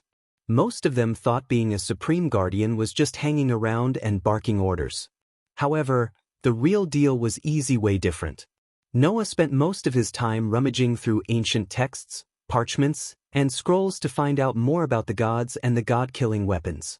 After scouring the entire Azer continent, Noah found some texts indicating a great war between the gods. Some of the gods who led the war against what they called corrupted ones forged weapons capable of killing corrupted ones as well as themselves. Somehow, Lady Qinjiu got hold of the texts on how to forge these weapons and forged 7 arrows with her friend's help to kill the Dark Lord. The only problem was she forged replicas of these arrows and scattered them throughout the world to confuse the Dark Lord. Noah found 6 of these replicas, and he only had 1 real arrow. He was neck-deep in searching for these arrows until his mother, Diana, ordered him to return home and attend Catherine's baby shower. If that wasn't enough, Noah received disturbing reports that Han-Torum dwarves had built a weapon capable enough to cause mass destruction. So now, Noah had to attend the baby shower, search for the arrows, and deal with the dwarves. Noah. The door slowly creaked open, revealing Alicia's perfect slender figure. She gracefully strolled into the room with an alluring smile. "What is it?" Noah raised his head and was stunned by the beauty of his wife. She looked angelic in the cable light, making his heartbeat rise. As much as Noah liked to focus on the ancient texts, his wife looked too beautiful for him to ignore. He stood up from his chair and stepped closer to her. "Is it me, or you look gorgeous today?" asked Noah as he slowly wrapped his arm around Alicia's slender waist. "I think you're being extra cheesy right now." Alicia chuckled but didn't wiggle herself out of his hold. Instead, she moved closer. They could feel each other's warm breath. Their noses brushed together as Alicia's cheeks slowly turned rosy red. "Hammond is waiting for you downstairs." "You should meet him," said Alicia. "Did you have any problem rescuing him?" asked Noah. Ever since Alicia had a close encounter with Ghost, Noah had been keeping an eye on Alicia. She was one of the lucky ones who messed with the Dark Lord and lived to tell tales. Unfortunately, the same couldn't be said for Peter. What happened to Peter was indeed tragic, and Alicia was partially blamed for his death. Even some of the Belafort family members blamed Alicia for Peter's death and didn't dare to speak against Ghost, who actually killed him. It was easy for them to hate Alicia than speak a word against the Dark Lord. Like it or not, Alicia made an enemy out of Ghost, and Noah would do anything to keep her safe from him. That was the reason why Noah avoided sending Alicia to dangerous missions. "No. But if I didn't know you better, I would say you are trying to keep me away from him." "You know his people are everywhere," said Alicia. "That's because corrupting and buying people is easier than we think." "I cannot do this without you, Alicia. You won't lose me, Noah. I'm not going to go behind your back and try to track down the Dark Lord anymore. But remember your promise. You have to avenge my brother. When the time comes, you need to put those arrows in him and end this play once and for all," said Alicia. Noah shared everything with Alicia except the fact there were replicas of the arrows, which held no power. "I will stop him one way or another." Noah still had second thoughts about killing the Dark Lord. Something deep down blocked Noah from wanting to kill Ghost despite everything he had done. But Noah knew one day, when he and Ghost meet on a battlefield, one of their deaths would be inevitable. "I will hold you to your words. Now go." Alicia gave Noah a peck on the cheek before wiggling out of his hold. Then, Noah walked out of the room, climbing down the stairs to meet Hammond. After climbing down the redwood stairs, Noah came before a door flanked by silver-armored guardians. "Supreme Guardian," the soldiers bowed toward Noah as they opened the door for him. Inside the room, a scrawny young man wearing round glasses was walking back and forth. Anyone could tell the young man was nervous, judging by how much he sweated and trembled. The young man was tall, thin, and had curly, messy brown hair. He had an aura of intelligence and genius around him. If the Han-Torum dwarves knew the young man was here in the Winston Manor, they would storm the place without a second thought. This young man was their goose that lays golden eggs. Granted, the dwarves were talented blacksmiths and builders, but none of them came close to Hammond. The dwarves hated Hammond's intelligence and the fact he was a human. Every weapon the dwarves built for the last 2 years was not theirs to begin with. They belonged to Hammond. He designed them while the dwarves just built them according to Hammond's specifics. "You must be Noah Winston," Hammond said, trembling nervously. "I am Hammond Beltro. You must know that." "I am sorry. How could you not? You are the Supreme Guardian. You know everything," Hammond blabbered nonstop as Noah patted him on the shoulder with a smile to calm him down. "Relax. Take a deep breath. You are safe here. Okay. They'll stop talking and start breathing." "Ooh, ah, oh, ah." Hammond started to inhale heavily and exhale as Noah led him to the wooden table. He made Hammond it on, and he sat on the other facing Hammond. I hope your journey here was pleasant, except for the part where we had to break down your place and knock out a few dwarves. Sorry about that. Well, I am thankful for your rescue. Those dwarves were crazy. I've been held hostage for 2 long years, Hammond stuttered. Noah felt bad for Hammond and wished he had learned about him sooner. I never wanted my inventions to be used as weapons. But all that the dwarves wanted was more weapons. Weapons that could destroy the elves and their precious empire. Hammond began to blabber once again as Noah flicked his wrist, retrieving a pale yellow pill from his space ring. Here, take this. It will calm your nerves and help you dash. Noah didn't even finish his sentence when Hammond snatched the pill and swallowed it like a hungry puppy. The pill melted down into Hammond's mouth and in a few seconds, his face regained the natural rosiness. He seemed more relaxed, loosened up, and stopped shaking. What can you tell me about this new weapon the dwarves have been bragging about? Noah asked Hammond. It is not a weapon, Hammond raised his voice. He genuinely seemed angry and upset that Noah thought his invention was a weapon. I am sorry, it is okay, Noah calmed him down. Tell me more about it so I can stop the dwarves before they auction your invention to the highest bidder. That cannot happen. You have to stop it. You must stop it. Noah was surprised that Hammond had started to sweat and tremble again, regardless of the pill he just took.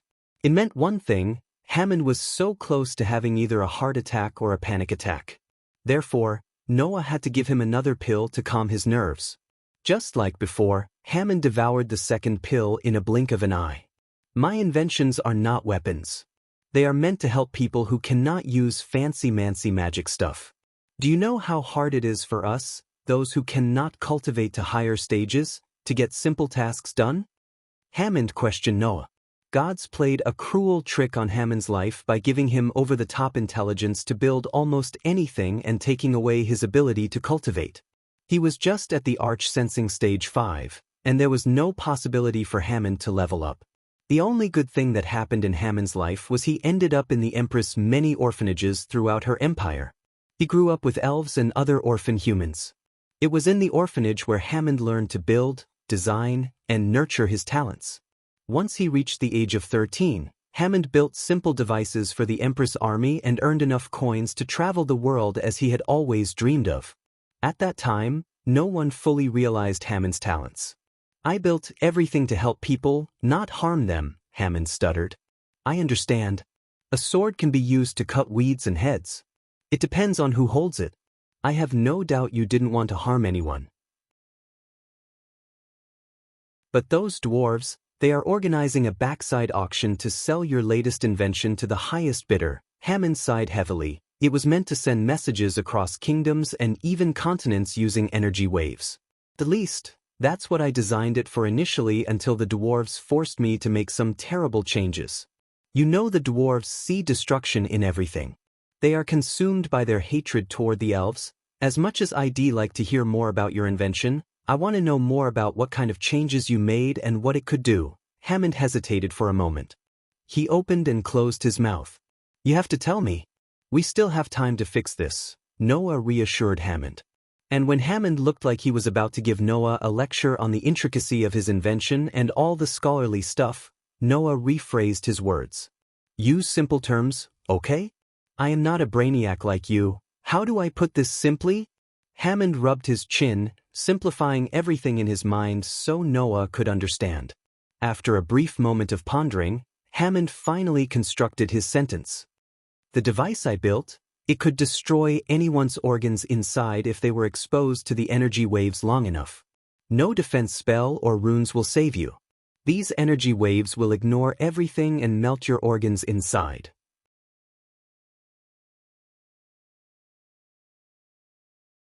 Chapter 831 on to destroy the weapon, despite energy shields and defense spells? Asked Noah. Yes. Nothing would save you. Those energy waves go through anything, including your shields, spells, and anything for that matter. Hammond's answer stunned Noah. If what Hammond said was true, which Noah believed to be true, the harm the device could do was unimaginable. Because of the spells and cultivation stages, a group of people in the lower stages of the cultivation wouldn't go to war against stronger cultivators. At the end of the day, these cultivation stages kept the world peace in a delicate balance. However, this device would change it forever. Suppose someone had mass-produced this device and sold it like typical swords and weapons, cultivation stages wouldn't stop people from going to war against the strong.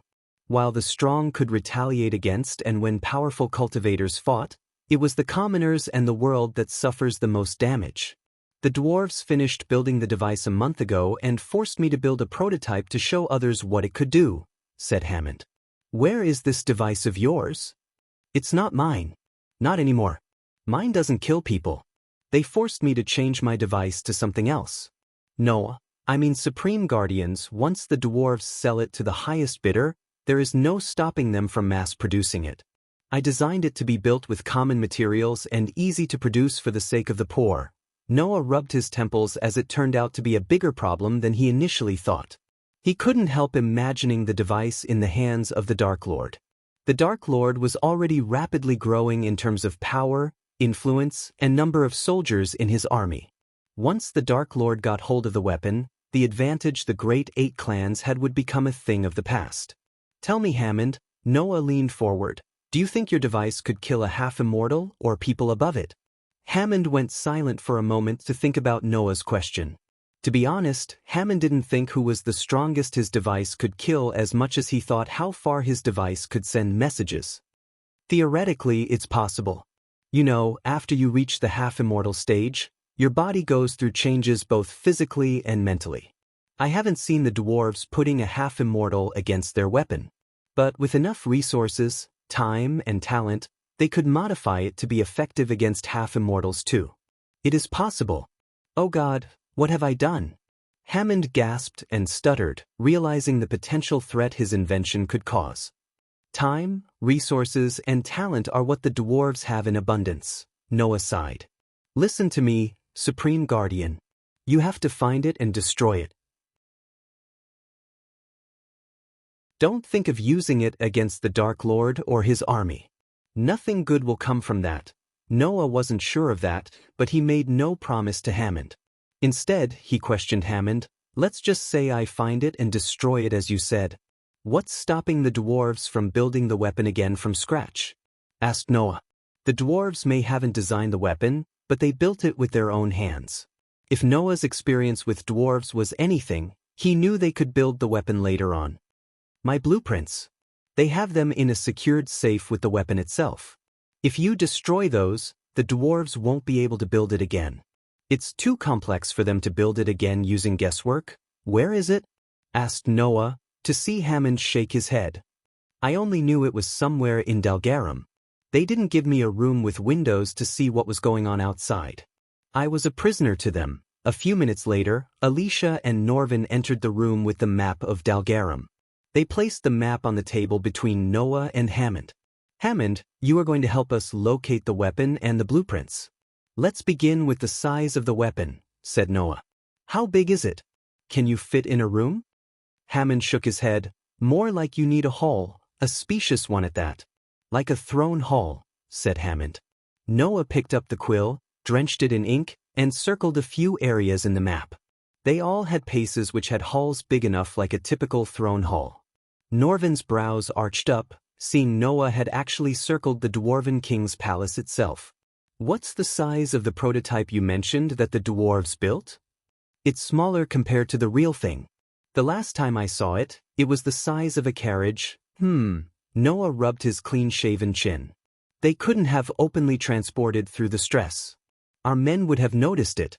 They must have used the underground tunnels. Dalgarum had more underground tunnels than the hares in Norvin's true form. When the dwarves were at war with the elves several hundred of years ago, they built these tunnels to transport weapons and men, avoiding the elven eyes. Then after the war ended, they used these tunnels to transport goods throughout the kingdom. With time, many of the underground passages got forgotten, and their maps just disappeared. However, the rumor was the Han Torum still possessed the full map of the underground passage. With a flick of his wrist, Noah took out a translucent parchment and placed it above the Dalgarum map. The candlelight illuminated the various webs of lines running throughout the kingdom. Is that what I think it is? Norvin's eyes widened in shock. Yes. Every dwarf indeed has a price, said Noah. Obviously, he was not proud of bribing a dwarf, but he had no choice. Unfortunately, it wasn't gold coins he used to bribe the dwarf but a favor. So when the time came, Noah had to repay the favor. Noah felt the price was worth it if he could stop a mass destruction weapon from falling into the wrong hands. After Noah placed the underground tunnel map on the Dalgaram map, he noticed several tunnels running beneath the area he had circled previously. A smile merged with Noah's smile as he figured out the place where the dwarves were holding the weapon. He knew the dwarves were holding an auction in the entertainment district in Embercrest. Since the prototype was the size of a carriage, he established that they had to move it through the tunnels.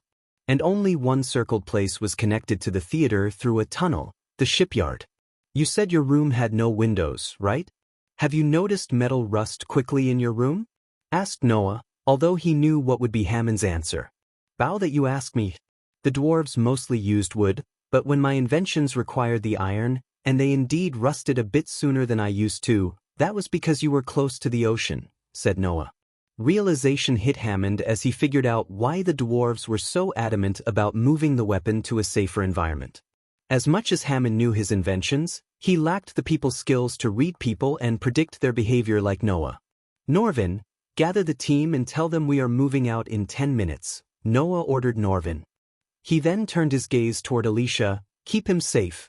As far as the dwarves are concerned, Hammond died in the accident. To the rest, Hammond doesn't exist. No matter what, the Dark Lord or his army cannot learn we have him. The moment Hammond heard Noah mention the Dark Lord, he shuddered. You think the Dark Lord might target me? Oh my God, what did I do? Shit. Hammond collapsed on the chair behind him. He sweated bullets as his entire body trembled uncontrollably. Shit, he is having a panic attack, Alicia coldly said. Norvin was actually surprised that even a hostage like Hammond had heard about the Dark Lord enough to have a panic attack when he learned the Dark Lord might target him. It was quite shocking for Norvin to see people pissing their pants just by the mere mention of the Dark Lord's name.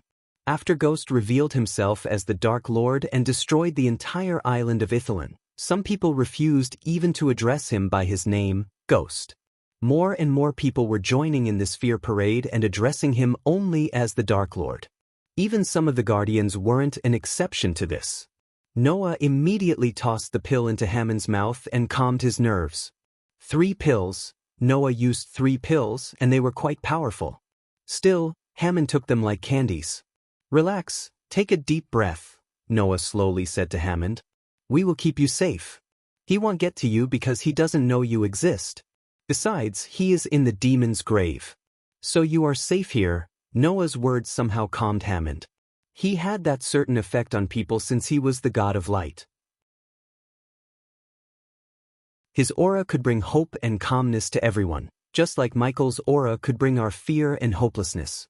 You will soon be relocated to one of our safe houses, and no one will ever bother you again. You will be able to work on your inventions that make the world a better place, not weapons to do the opposite. You have my word, Noah promised Hammond. Alicia knew most of the Guardians, and even Andreas would disagree with Noah. Instead of wasting Hammond's talents inventing things that helps the commoners, they would prefer building new, more powerful weapons that could give them an edge in the fight against the Dark Lord. A world without the Dark Lord was a better world for everyone, including commoners. But Noah did not think like that. He knew any weapon they created with Hammond's talents would eventually land in the wrong hands, especially when people were so easy to bribe and blackmail. Noah did not want to take that chance. After calming down Hammond and leaving him with Alicia, Noah, and Norvin left the room and returned to Noah's room. Next stop, the shipyard in Dalgaram, said Noah before activating the teleporter array in his room.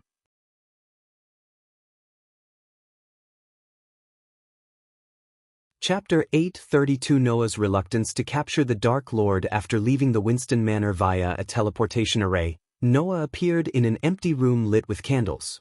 This was one of the Guardian Guild's safe houses in Dalgaram. The Guardian Guild had safe houses everywhere except in the Dark Ocean, obviously. A circular chakra with countless intricate runes and symbols glowed underneath Noah's feet. He stepped out of the chakra as his team appeared in the room one by one. Everyone is here, said Norvin. He quickly transformed into his true form and leaped onto Noah's shoulder. Dark curtains blocked the sunlight from entering the room. Noah went to the windows and slightly moved it to see the ocean through the glass. The crystal blue ocean stretched endlessly into the horizon. Everywhere he looked, the dwarves littered the complexly planned streets. This complexity was about to make Noah's life much easier. Since it was still midday, most of the dwarves were at their work and not terrorizing the streets. "What's the plan, Supreme Guardian?" Neela, a fledgling guardian, asked Noah. She was one of Noah's elites handpicked to be on his team. The 12 guardians in the room served and answered only to Noah. They might not be as strong as the Alpha Guardians or many in the guild, but each of them was loyal, incorruptible, and upheld the Guardian Guild's morals like their lives depended on it. To fight evil and win against corruption, Noah needed more than cultivation power. He needed soldiers with morals. He planned to make them the next generation of great elders who fought beside Andreas. Of course, Noah had the option to resurrect the elite elder guardians with the keys scattered throughout the world. However, Noah avoided searching for the keys regardless of Andreas' words. Because lately, Noah and Andreas had more disagreements and arguments than usual. Noah didn't want the elder guardians to join Andreas and sway him to do something he was against. Besides, Noah barely had enough time to search for the arrows Xianxia forged. Unlike Michael, Noah preferred to get things done with his own hands instead of sending the guardians. Nothing too complicated. Hit the shipyard, find the weapon the dwarves built and the blueprints, destroy them, and get out of there before Han Torum learns we were there. Noah simplified the plan. Hearing his plan, Neela removed the silver helmet, revealing her squared face with fiery red hair. Freckles spread around her nose and cheekbones like sprinkles on a cake. They added an extra layer to the red-haired beauty. Although she was nowhere close to Zanali or Alicia in terms of beauty, Neela had a warrior spirit that Noah admired. She was a valuable asset and a good friend to him. But Supreme Guardian, are we going to destroy the blueprints alone or the weapon too? Asked Neela. The silvered armored soldiers focused on Noah, waiting for his answer. Instead of giving them a quick answer, Noah looked at the blue ocean through the window. He focused on the rhythmic waves to achieve a sense of peace both physically and mentally. But if we take this weapon, someone else will create a countermeasure. It would eventually lead them to build a more powerful weapon. Then another countermeasure and another more powerful weapon. Eventually, it will become a cycle until we have nothing but wars on our hands. It might sound dramatic in my imagination at this point, but I promise you, it will happen, Noah explained to Neela, paused for a moment, and continued.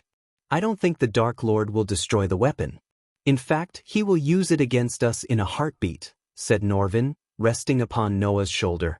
Exactly my point. I am not him, and we won't use such a brutal killing machine against anyone, including the people in his army. They deserve punishment, not death, said Noah. Can I speak my mind, Supreme Guardian? Asked Neela. Noah nodded. He always allowed his team to speak freely and listen to them instead of outright shutting them down. Noah believed to be an effective team, communication was vital. When the final war with the Dark Lord arrives, people will die, Supreme Guardian. Both sides will suffer casualties. Deaths are inevitable. This weapon might be the edge we need against the Dark Lord. Wars are won by soldiers, not by weapons. If you believe in a weapon more than yourself, you need to re-evaluate yourself, Noah said calmly about what he truly believed in. Before we leave, when are we going to address the elephant in the room? Norvin turned his gaze toward Noah. What? Asked Noah. We never talked about the Dark Lord knowing about the auction. We knew Valmos went missing, presumably dead, who had supposedly received an invitation to participate in the Han Torum auction. And we never found the invitation on his body. You and I both know Gaia written all over the dead bodies, said Norvin. If she killed them, there is a good chance she would attend the auction, Supreme Guardian. We can nab Saravar and the Dark Queen herself. 2 birds in 1 stone, Neela suggested, but Noah brushed it off with a smile. Just imagine what Ghost would do if we captured his love of life. Just imagine, Norvin closed his eyes for a moment and only saw death and destruction. Fear crept down Norvin's spine, just imagining the Dark Lord bringing his wrath, as Noah said. Not to mention it's Gaia we are talking about. If capturing her was that easy, Zanali and Nagaland would have done it by now. Until I am certain something could hold either of them, I am not going to risk trying to capture them. It has only led to death. This was the biggest reason why Andreas and Noah had such arguments lately. On the one hand, Noah believed it was not wise to try to capture the Dark Lord without finding a way to hold him down. On the other hand, Andreas argued that the more they leave the Dark Lord alone, the stronger he would become and the harder it would be to capture him later. In a sense, both of them were right. Even Skyhall was dumbstruck after Michael escaped the cage that was designed to keep him restrained. Not only did he escape, but he also killed Peter inside the very cage that Alicia put him in. Every time they tried to capture him, they ended up with more blood on their hands. Hence, Noah decided to let the Dark Lord be until he finds a way to stop him permanently. Enough talking. Let's go and finish the task at our hand. Noah waved his hands as he prepared to leave the room. When he talked about the Dark Lord and Gaia, he noticed a sliver of fear in everyone's eyes, including Norvin's. That fear was the Dark Lord's most powerful weapon, and Noah knew he must find a way to break this fear. As long as the people feared the Dark Lord, they would be easy to brainwash and swayed to the dark side. After leaving the safe house, Noah and his team used the dark alleyways to reach the sea without drawing much attention.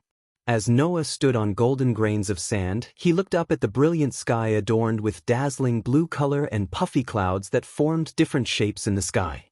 The goddess-like sun's face was being embraced by the demure navy fingertips of the skyline. The small crystals in the sand glimmered and twinkled brilliantly against the sun rays. Away from the immense sea, white foams from the waves gathered gently onto the golden shore. Every sight and sound stimulated a sense of composure and serenity. The effect was heightened by the absence of the noisy bustle of guardians complaining, rummaging of scrolls, and Andreas lectures, only to be exposed to the never-ending music of the waves and to breathe the fresh air instead of the stale atmosphere of his room. It was not easy to describe the effect of this sight, but it could only be strangely deciphered in his mind. His team was ordered to equip normal clothes instead of silver armor, which would most definitely draw attention from the dwarves. Eventually, Noah reached the ocean, where he saw a couple of dwarven kids building sand castles. The sight of children playing without a worry in the world warmed Noah's heart.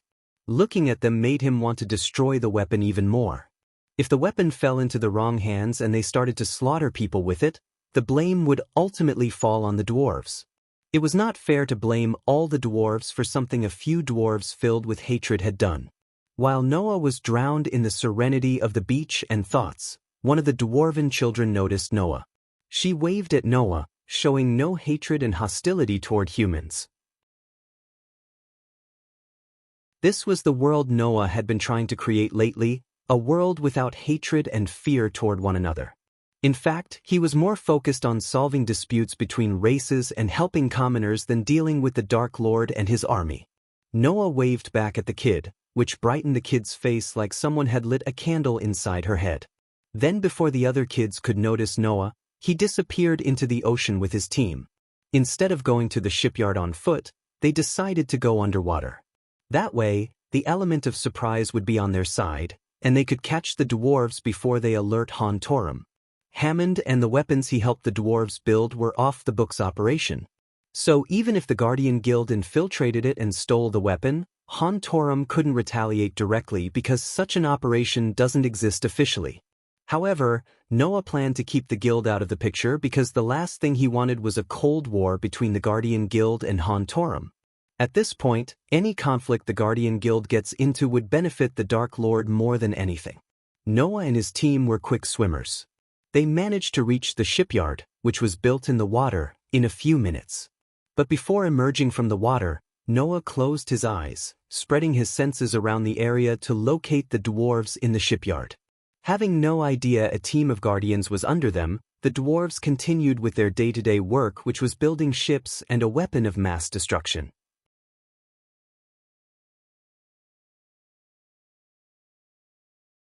Chapter 833 The elves did it from a bird's view. The shipyard was built in a way that would look like a giant T. The left side of the shipyard had a frigate almost finished being built, and the other side had a man-o'-war. The dwarves were building these ships under the king's order. Although Hontorum was one of the great 8 clans, their leader was the king himself, unlike the Guardian Guild, where the leader was no king but was called Supreme Guardian, who answered to no king. Meanwhile, the straight platforms stretching toward the ocean contained materials needed to build the ships. It had a warehouse and a giant forge that fumed heat and ash. Noah could hear the dwarves hitting metal with their hammers. Thanks to his senses, he located 6 dwarves on guard. 2 dwarves stood on the shipyard's edge, looking at the ocean. 2 more dwarves patrolled the forge while another 2 dwarves stood on either side of the roof with their crossbows. Noah swam toward a cargo ship docked at the shipyard and slowly emerged from the water. Luckily, the cargo ship was the size of a small fishing ship and had no dwarves on board. It was empty as far as Noah could see. "I count 6 dwarves, Supreme Guardian," Neela whispered after emerging from the water. "No more calling me by my rank or name," Noah said to Neela and the others. "Position yourself to take out the dwarves at the same time. Wait for my signal." "As you wish," Neela said before merging into the water once again. His team was competent, and he didn't need to micromanage them every single time.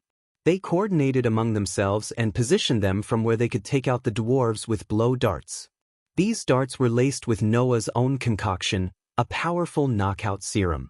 Since all these dwarves were at the body-strengthening stage, they only had to use a small dosage. Is it true the Dwarf King is only a core formation warrior? How could they be one of the great 8 clans when their leader is just a core formation warrior? Norvin asked Noah. Don't underestimate the dwarves by their weak cultivation power. They substitute that with connections, wealth, and their superior dwarven engineering. Also, have you heard of Moguls, the mercenary guild? The dwarves in there aren't weak. They use some kind of blood ritual to boost their cultivation. While the team was taking their position, Noah discussed the dwarves with Norvin. When it came to what was happening in R, Norvin pretty much had no idea. He was learning the power dynamics and the other racers in R little by little. So Norvin seemed a little ignorant to some in the guild.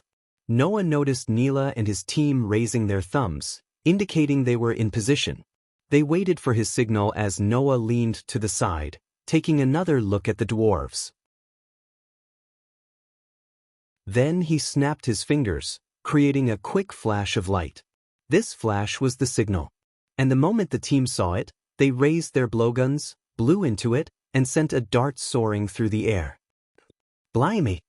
One of the dwarves slapped his neck as he felt a sting. But there was something between his hand and neck. The dwarf pulled it out to see a tiny town-inch arrow made of what seemed to be silver. In a blink of an eye, the serum kicked in as the dwarves rolled their eyes upwards before collapsing down. Move! Noah ordered the team as he leaped out of the water and dashed into the shipyard. Although the shipyard where the dwarves build secret weapons, they didn't put too many dwarves to guard. They believed too many guards would draw unwanted attention to the place. Hence, they had few guards, and they never opened their mouths about the underground facility, even when they were drunk. Their secrecy worked in Noah's favor. Inside the shipyard, he saw countless ship parts and giant chains hanging from the ceiling. Everywhere he turned, he saw nothing but metal, ship parts, wood, and empty mugs. Norvin leaped onto a chain above and looked around the shipyard to locate the underground passage. The dwarves might be drunk and hot-headed but not stupid enough to keep the weapon in plain sight. Norvin's eyes glistened like rubies as he used magical perception to see through the shipyard. Everything seemed normal and not out of place until his gaze fell on a golden train running down from a lever hidden behind a stack of wooden crates. There, Norvin pointed his finger at the wood crates as Noah and the team slowly sneaked toward it. Meanwhile, they noticed a couple of dwarves walking toward them. They fell down as fast as they entered the room. Noah turned and saw Neela with the blowgun. Her reaction was too fast to the point none of her teammates realized that she had just fired 2 blow darts.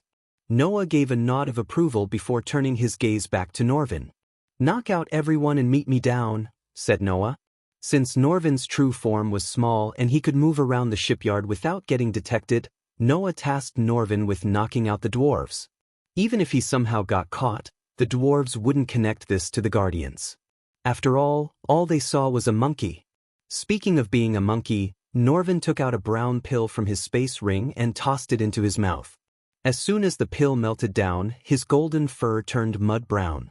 Without the shiny golden fur, he looked like a regular monkey. "Go ahead," Norvin whispered, turned around, and leaped toward the shipyard's left side, where they were building a frigate. "Follow me," Noah said to his team as they slowly sneaked toward the crates. When they reached the stack of crates neatly placed on top of each, Noah slightly moved the stacks. The wooden crates were surprisingly heavy, which made Noah wonder what was inside of them. The crates moved, making a creaking sound. Then the lever was exposed. However, it was not the typical lever that, when pulled down, would open a door. Instead, this lever made of thick, black metal had numerous tiny gears, nuts, and bolts. On top of that, there were 6 keyholes beside the lever. "Should we search those dwarves?" "They might have the keys," said Neela. Noah nodded as the team swiftly moved away from Noah to search the dwarves. A few minutes later, Neela and the others returned to Noah. Unfortunately, they came empty-handed. "We found no keys, Supreme Guardian." All they had was their swords and mugs. Neela creased her sword-sharp brows. They thought coming here empty-handed would disappoint Noah. On the contrary, he just smiled. Honestly, he expected the dwarves to have some kind of mechanism to protect the entrance. Otherwise, it would be too easy for anyone to enter their secret lair. Fortunately for him and unfortunately for the dwarves, Noah possessed a primordial flame. Neela's face brightened with the blue flames dancing above Noah's hands. No matter how many times they had witnessed the blue flames, they still had the same dumbfounded look on their faces when Noah conjured the flames for the zillionth time. The flame had a certain effect on the Guardians. The heavenly flames had a radiant energy that made them calm, courageous, and fearless. Under their gazes, Noah moved the ball of heavenly flames toward the lever and let the heat creep into the keyholes. The metal slowly turned blue to the color of the flame. Inch by inch, the heavenly flames melted down the lock, and then the lock clicked. Noah pushed open the door, revealing a dimly lit staircase that led to the dwarven secret lair. But the opening came with a catch. They weren't built with humans and long-legged species in mind. Instead, it was meant for the dwarves to use. Hence, the doorway was only 4 feet tall. Noah crouched down and entered the doorway, followed by his team. They were careful not to make any sounds until they could locate the weapon and the dwarves guarding it.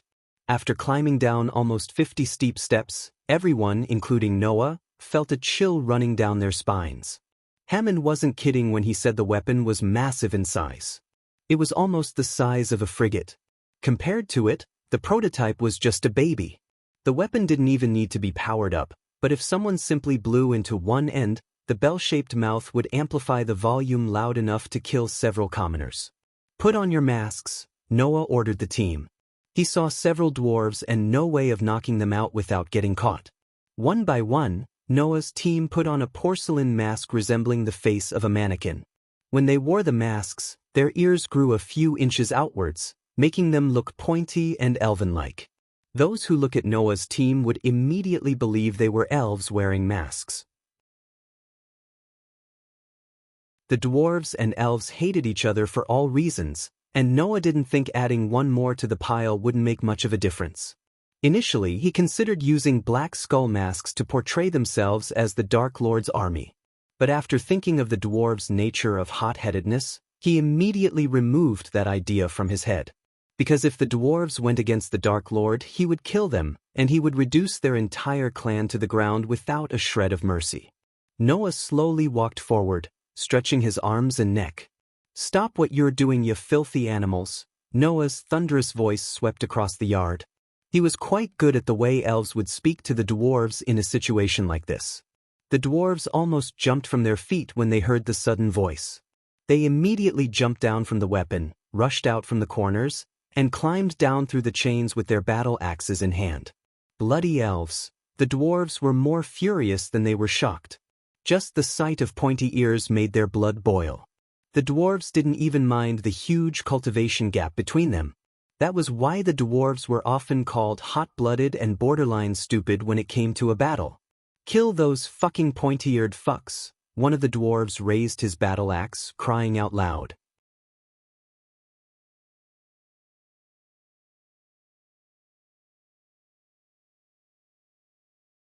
How in the hell did these dwarves manage to catch lightning in bottles?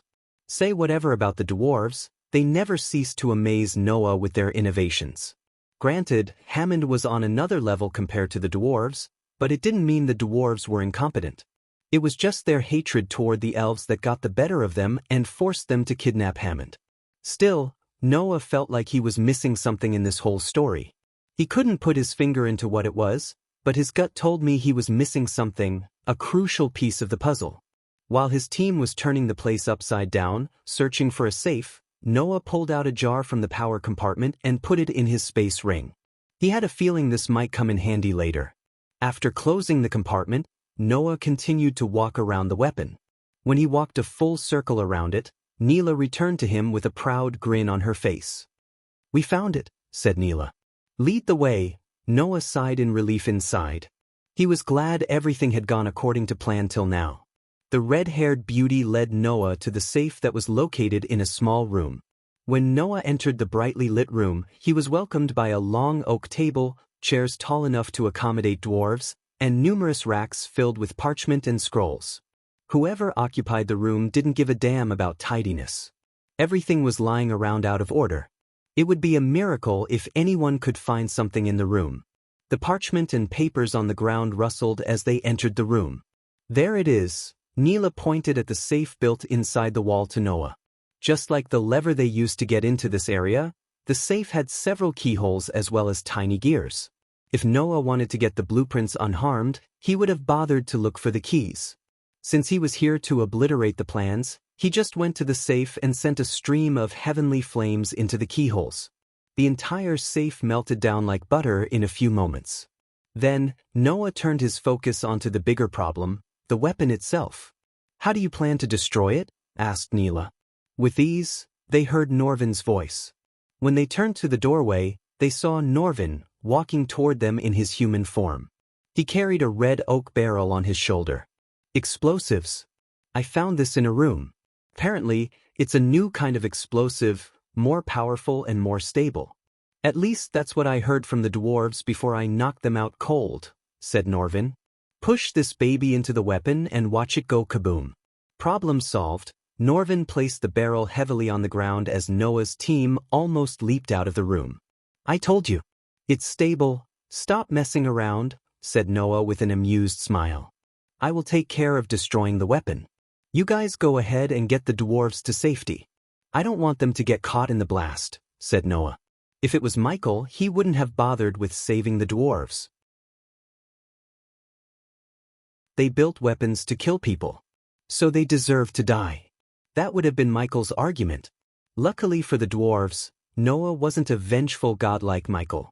He was merciful. "I will signal you when we get them to safety," said Norvin before leaving the room with Noah's team. After they left, Noah carried the barrel to the weapon. With a simple leap, Noah reached the weapon's mouth and slowly rolled the barrel down after he attached a rope around the barrel. Noah hovered around the weapon waiting for Norvin's signal. Almost 5 minutes later, Noah heard a roar in the distance. Noah could recognize that roar in his sleep. That was Norvin in his true golden baboon form. Only a few people had seen his true form, which stood 8 feet tall and quite terrifying to look at. "That's my cue," Noah mumbled as he raised a hand toward the roof. Then a beam of light shot through the roof, creating a hole wide enough for Noah to escape through. He slowly hovered toward the hole with the rope attached to the explosive barrel in his hand. When he was just a few meters away from the hole in the roof, Noah snapped his fingers as sparks flew into the rope. Blue fire immediately engulfed the rope and traveled through the rope like a blue dragon. Eventually, the flame traveled into the weapon, away from Noah's sight. For a few moments, nothing happened. Noah just waited for something to happen in utter silence. The silence only lasted for a few moments, though. Boom! Noah heard the sound of a muffled explosion. In a blink of an eye, Fire streamed out of the weapon's mouth, and the weapon exploded into bits and pieces. The sheer force of the explosion alone sent Noah flying directly through the hole. Norvin wasn't kidding when he said the explosive was more powerful. A single barrel was enough to destroy a colossal weapon to pieces and shake the entire building. Noah felt truly lucky that he put the barrel into the weapon instead of making it explode outside it. If that were the case, the explosion would have been several times more powerful and destroyed the entire building along with the adjacent buildings. Dark smoke rose to the sky itself, forming a giant cloud above the building. Noah used the cloud of smoke to his advantage and flew away from the place. While he was flying away, he saw more and more dwarves running toward the fire instead of away from it. He felt pity for the dwarves. But luckily, Noah cleared the building before setting up the explosion. His task here was done without a hiccup. Good thing Andreas used all his soul energy, brewing special potions for Noah. Otherwise, they would have had a huge argument about whether to destroy the weapon or not. By the time the higher-ups from Hontorum appeared at the shipyard, Noah and his team were long gone. All the dwarves they knocked out pointed at one group, the elves. As a result, the Empress would have a long discussion with her ministers and schedule another secret meeting with none other than the Dark Lord himself.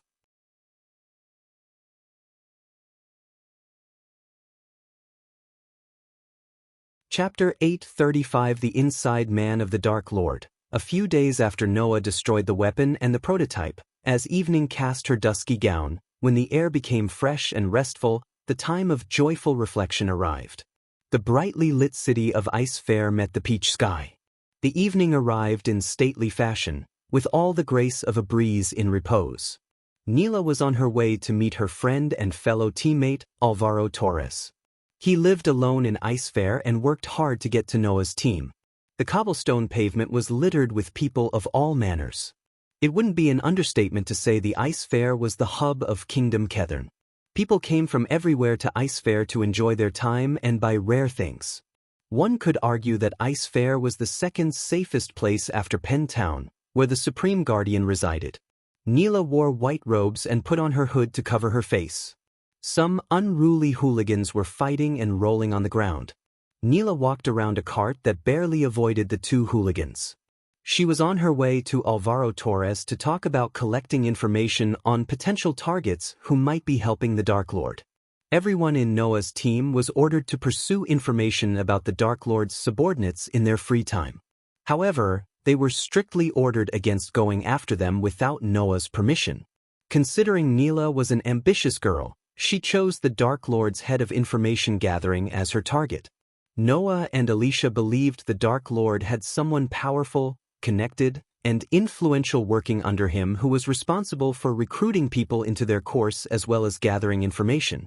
Neela had a few strong suspects, including Sadie Kaplan, the Silver Moon prodigy.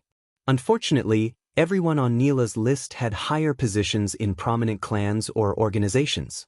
Interrogating them without any evidence was equal to killing her own career. That was where Alvaro Torres came into the picture. Alvaro Torres' aunt was an elder in Silver Moon, and Neela hoped to use his aunt to get a meeting with Sadie Kaplan, the most suspicious one on her list. Among the suspects, Sadie Kaplan had the closest relationship with Ghost and was the most likely candidate who would have been brainwashed by him. After navigating her way through the crowd, she finally arrived at the edge of the city where the nobles tended to live. Bright crystal orbs lit the square with its radiant blue light as Neela turned left and strolled straight into the path that had the sign Torres Manor. Since it was evening and most of the patrons were either drinking in taverns or immersing themselves in pleasuring activities, the path to Torres Manor was void of people. Peach trees accompanied Neela on either side of the path as she enjoyed the calm and peaceful stroll. Soon, she noticed an elegant manor at the end of the road. From the outside, the Torres Manor looked cozy. It was built with walnut wood and has granite decorations. Small, octagon windows added to the overall look of the house and have been added to the house in a fairly asymmetrical pattern. The manor was shaped like an L. The extension extended into overhanging wooden panels reaching the end of that side of the house. The second floor was bigger than the first, which created a stylish overhang on two sides of the house. This floor had a slightly different style than the floor below. The manor itself surrounded a gorgeous garden with many hidden lights that made the garden come to life at night. As she reached closer to the manor, she noticed two large chimneys sitting at the side of the manor. They fumed gray smoke, which indicated to Neela that Alvaro was home. Neela knocked on the door. Alvaro, Neela gently tapped the wooden door. She heard a rustling noise coming from within as though Alvaro was rummaging through some parchments. Did I hear a girl's voice? Neela questioned herself. She could swear she heard a girl's voice coming from inside, but it couldn't be since Alvaro was single. Alvaro, Neela knocked again. This time she added a bit of force. For a few moments, Neela heard nothing. She slowly reached for the dagger dangling underneath her cloak. Even a few moments of silence were enough for fear to creep down their spines. As Supreme Guardians elites, they didn't have the luxury of taking things simply. The Dark Lord was known to strike when least expecting. So, Neela's heart and mind feared the worst. Luckily, Alvaro put her mind and heart to rest as he opened the door with his usual grin.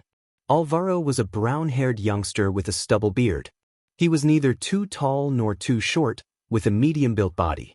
While he was not in the silver armor, he used to wear rather ordinary clothes, like black trousers and a loose-fit cotton shirt that revealed his chiseled chest and muscles. What were you doing in there? Neela didn't wait for Alvaro to invite her in. Instead, she pushed him aside and let herself in. Once she entered the room, she was greeted with a cozy fireplace, a comfy sofa set, and a puffy carpet that blanketed the wooden floor. Please do come in. Alvaro rolled his eyes as he shut the door behind them. Neela plunged herself into the sofa and removed the cloak. I swear I heard a girl's voice in there. Are you hiding one, Alvaro? Neela teased Alvaro. Look under the sofa, said Alvaro with a hint of sarcasm in his voice. Neela leaned forward and pretended to look under the sofa. I bought a crate of ale from Embercrest. You want a mug? Asked Alvaro as he went to the kitchen on the corner. Where in the hell did you get the time to buy ale from the dwarves? Neela turned around to see Alavro taking out a jade bottle from a wooden crate and pouring its content into two large mugs. The sweet aroma from the ale made her mouth water. Alvaro brought the two mugs to the sofa and sat beside her after handing over one mug to Neela. Cheers. We deserve it. Alvaro clanked his mug against Neela's. Yes, we do indeed. We made quite a mess in Dalgarum. Good thing the dwarves have no idea it was us. They are gonna hate the elves even more now, even though I don't know how they can hate them more, said Neela, taking a long sip from the mug, enjoying every bit of the dwarven brewed ale. Her taste buds danced in her tongue and thanked her wholeheartedly. I gotta give credit to the dwarves. They do know how to brew good ale. I just wish Grayson was here with us, Neela signed. Grayson was one of the two guardians who lost their lives when the orcs self-exploded. If it weren't for the silver armor, more guardians would have lost their lives that day. They felt truly lucky for the armor and the runes engraved in it. To Grayson and Kian, Alvaro raised his mug, toasting for their dead comrades. And about that favor. Neela's voice trailed off. It's on. You have been invited to the Silver Moon beverage party thanks to Aunt Tegan. You owe me one. And if you mess this up somehow, you don't know me, Alvaro chuckled. I want to hug you. Please don't. Alvaro raised both his hands to defend himself from Neela's hug. Please remember everyone is innocent until proven guilty. You don't know if Sadie is in bed with him or not. I will when I look her in the eyes, said Neela. After some chit-chatting and discussion about their lives, Neela left the manor and headed for her home to get some good night's sleep. It was Noah's new policy to get enough rest and sleep instead of overexerting themselves cultivating. She is gone, Alvaro said, though his house looked empty. The smile on Alvaro's face disappeared, and instead, a darkened expression occupied his face. A breeze of wind blew past Alvaro as it almost snuffed out the fire and light in the room. Then, a shadow figure dressed in all black emerged from the darkest corner in the house. Is she going to be a problem? The dark figure asked Alvaro in a thick, otherworldly voice. Alvaro had a difficult time hiding the fear creeping down his spine. He swallowed mouthful of saliva and managed to turn his gaze toward the dark figure. No. She is just chasing some leads. Good. Because if she is a problem, at best, you will hear from Noah Winston. The dark figure paused for a moment, letting the silence sink into Alvaro's mind. At worst, you will receive a visit from the Dark Queen, said the dark figure. Because of the dark hood covering his head, Alvaro couldn't make out the figure's features. Serving the Dark Lord could be a fruitful endeavor. He will only ask you for your loyalty. In return, you can get anything in this world, said the dark figure as Alvaro rolled his eyes. Spare me the sales pitch. What you're doing here is blackmailing. The only reason you are here and I am not at Noah's home is I don't have a choice, Alvaro growled. To Alvaro's surprise, the dark figure chuckled. Of course, you have a choice. You can tell the Supreme Guardian that you feasted on a helpless woman when you weren't supposed to. You can tell him that your lust overshadowed your judgment. I heard your Supreme Guardian is a merciful person. What's the punishment for rape? Castration and lifetime prison? You can ask for forgiveness. You always have a choice, the dark figure amused as Alvaro burned with rage inside. We will be in touch, the dark figure said, giving no damn about Alvaro's fury. The figure turned around to leave when he looked over his shoulder at Alvaro. We have eyes everywhere, Alva. Engrave that in your mind. I think we both agree you do not want to meet the Dark Queen. You will hear from me soon. As he said, the dark figure disappeared from the room. Alvaro felt sweat beads trickling down his face after the dark figure left. A sin he committed in the shadows came back to haunt him. He thought he escaped the sin, but now he was forced to be the Dark Lord's inside man in the Guardian Guild.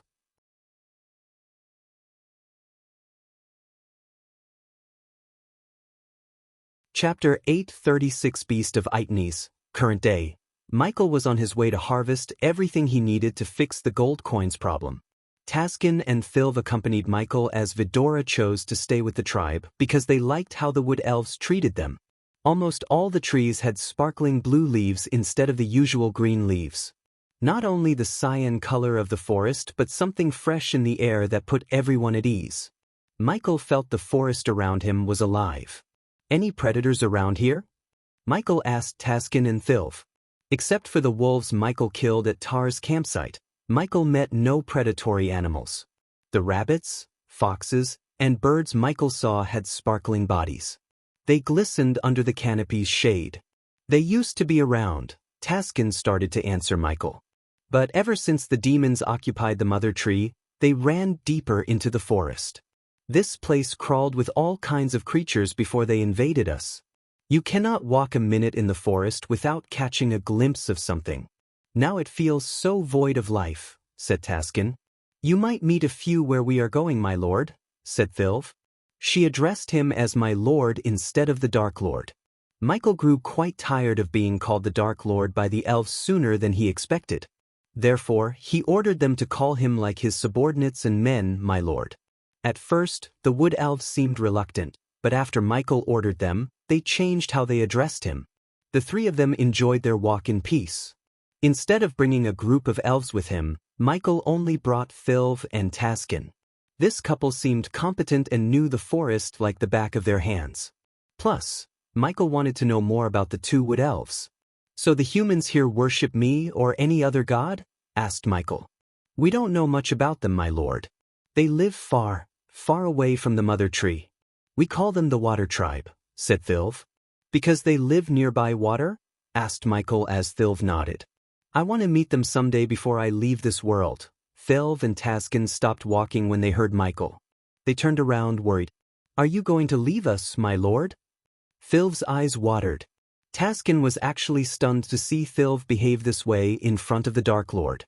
She was a warrior with an iron heart. She was an alpha of their tribe before he married her. Seeing her show her vulnerable side surprised Taskin.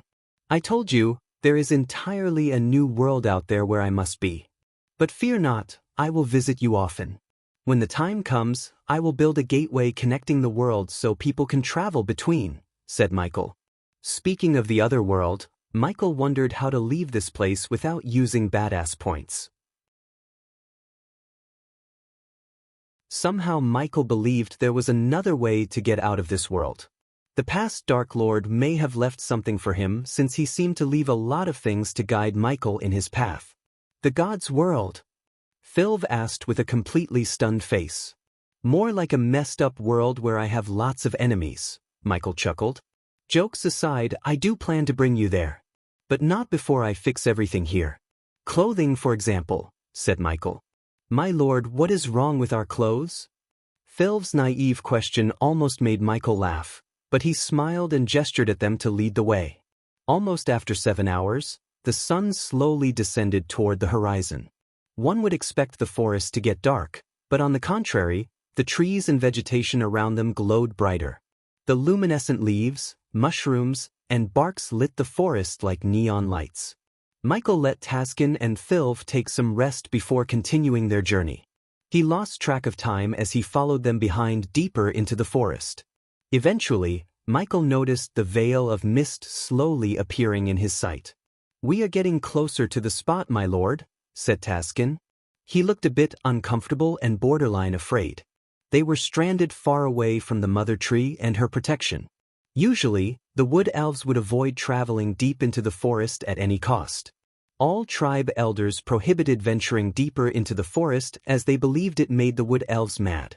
Before we go further, put this on your face. Michael threw them black face masks with filters built within. They looked confused a bit until they saw Michael putting on the mask himself. After they put the masks on, they slowly walked through the fallen logs and knee-high vegetation. The deeper they went, the more they saw reddish leaves and trees instead of the bluish tree. Something turned the trees red, and Michael assumed the same thing that put the creatures to sleep. He looked around the trees and saw various creatures, such as rabbits, foxes, and even a green-furred tiger sleeping on the ground with its bellies up. The tiger purred, sleeping a few meters away from the trio. Don't make any sudden noise, Taskin warned Philv as he crouched down to blend in with his surroundings. Michael followed the wood elves, and after a while, he felt like he was back in Demon's Grave where everything had a red hue like everything was drenched in blood. Not a single sound could be heard in that second. The eerie silence slowly turned into fear and anxiety. If Michael weren't here with them, Taskin and Philv would have turned around and rushed out of this place instantly. But having their almighty God with them gave them enough courage to continue forward. They slowly walked past the sleeping tiger and arrived at a small pond. The crystal-clear water reflected the crimson-red surroundings as well as the silver mushrooms with black stars on them. Michael's eyes lit up as these mushrooms were what he looked for the most.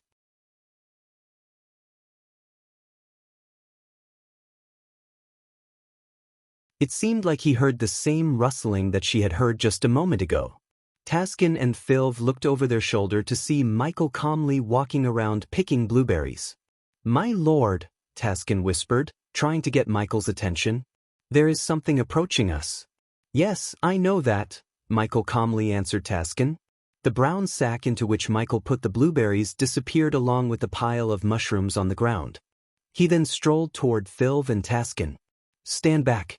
I'll deal with it, said Michael. Unlike the wood elves, Michael was able to see the beast approaching them through his X-ray vision. Philv and Taskin heard a strange gnawing sound. Soon, their noses twitched as the air began to reek of blood. They tried to see what was happening, but the foliage and the trees blocked their sight. But Michael could see everything. The beast was feasting on the sleeping tiger, which didn't even move an inch. The tiger was too high on the elements mixed in the air. Michael waited for the beast to finish feasting and approached them. He slowly drew his black sword from the sheath on his back. Somehow, the beast was immune to the air, unlike the tiger and the other creatures.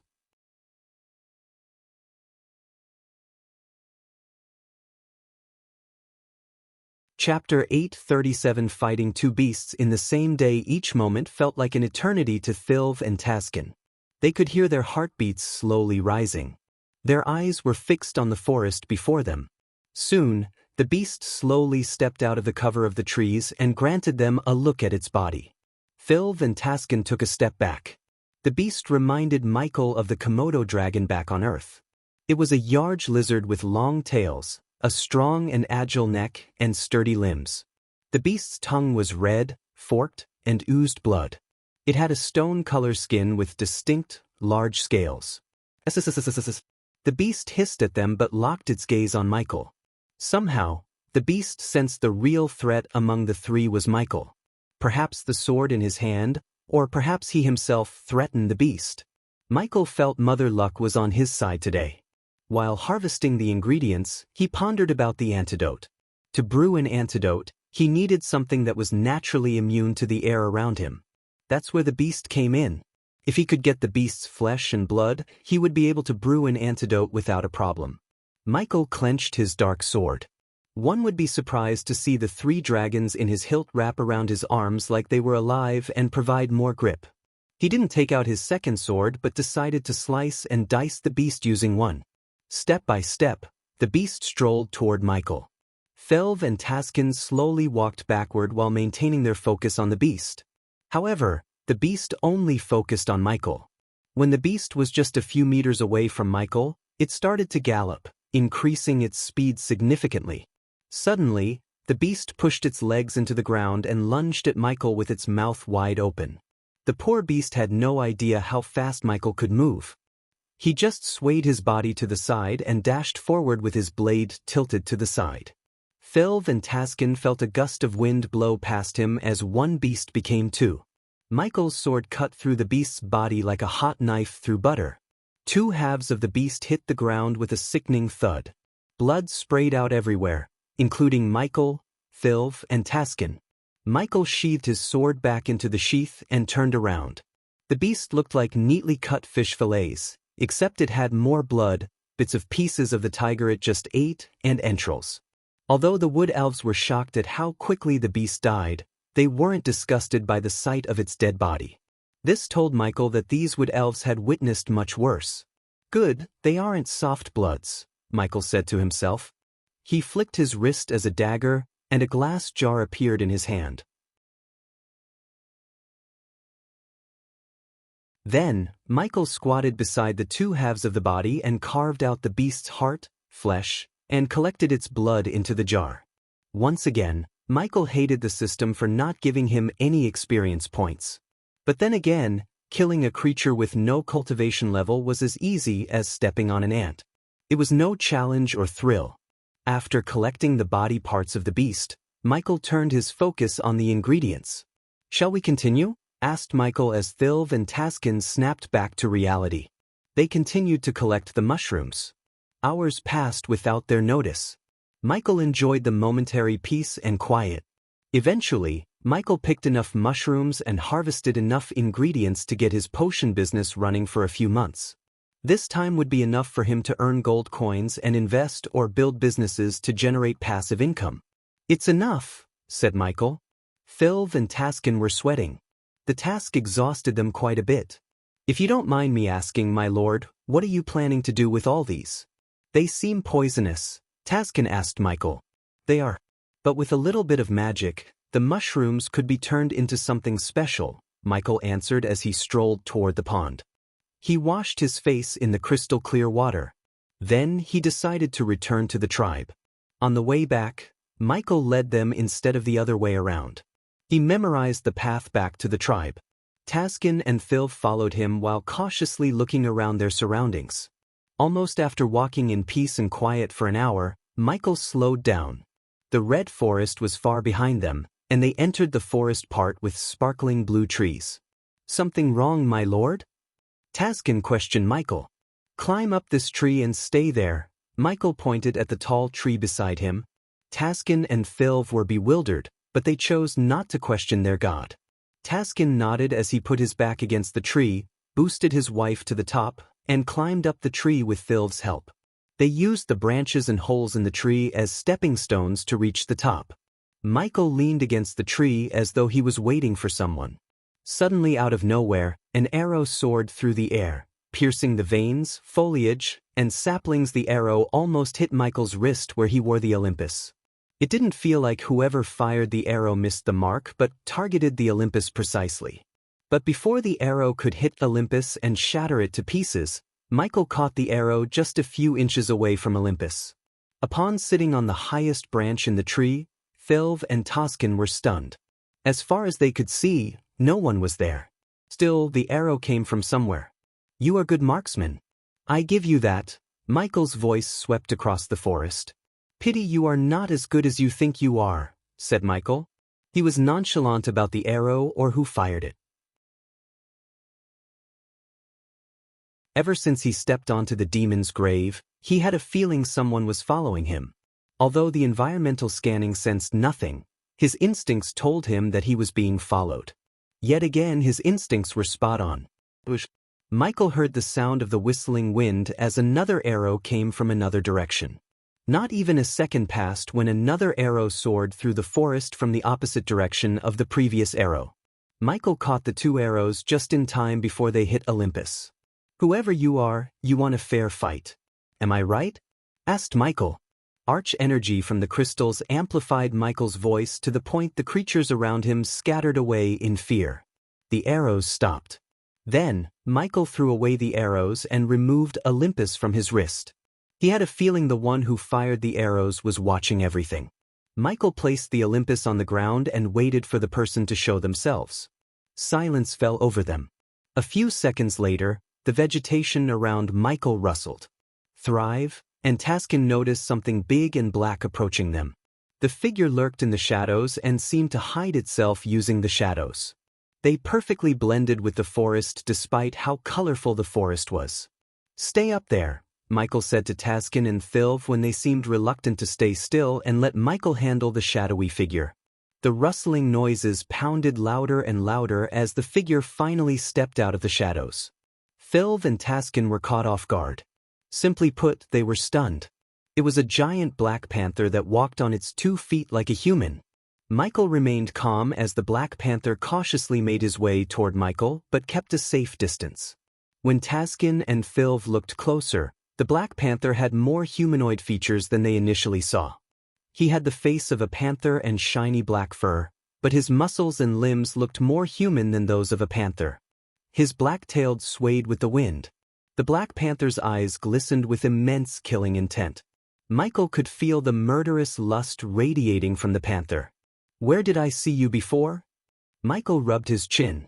The Black Panther became more furious, seeing how calm Michael looked. However, except for his eyes, nothing betrayed the anger within the Black Panther's heart. It was a trait of a seasoned warrior. Michael was sure of that. They both slowly started to walk in a circle while maintaining eye contact. Michael snapped his fingers as his eyes brightened. You were with Tanulia Vauren, the invisible bodyguard. I knew I'd seen you somewhere, said Michael. But the rage within your eyes, it feels personal. Like I took away someone you loved. Don't tell me you were in love with Tanulia, Michael snickered. Nah, Michael shook his head. It's much more, Jacoby. The Black Panther finally opened his mouth. His voice sounded extremely thick and gritty. Since there were no beast men in Itnes and Taskin and Thilv had never seen one, they were completely shocked. Their god looked smaller compared to the 7-feet monstrosity riddled with muscles. Yet they saw no fear in the Dark Lord's eyes. Not that they expected a god to be afraid of a cat. Jacoby? Michael tilted his head, trying to recall the name. Sorry, no idea, Michael shrugged. Of course, Michael remembered Jacoby.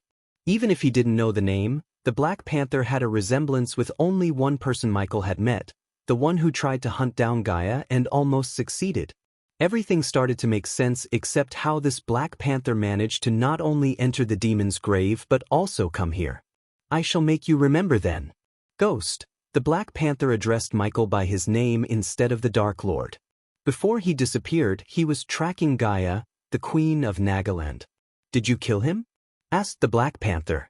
Michael could tell the Black Panther wanted some closure. He might be a good tracker, but he couldn't have found Jacoba's body because Michael burned it to ashes. The moment he agreed to track down Gaia, he sealed his own fate. But did I kill him? Michael rubbed his chin, pretending to think. Looking at the Black Panther and Michael, Thilv and Taskin were utterly confused. But judging by their words, they could understand that there was some kind of history between the two of them.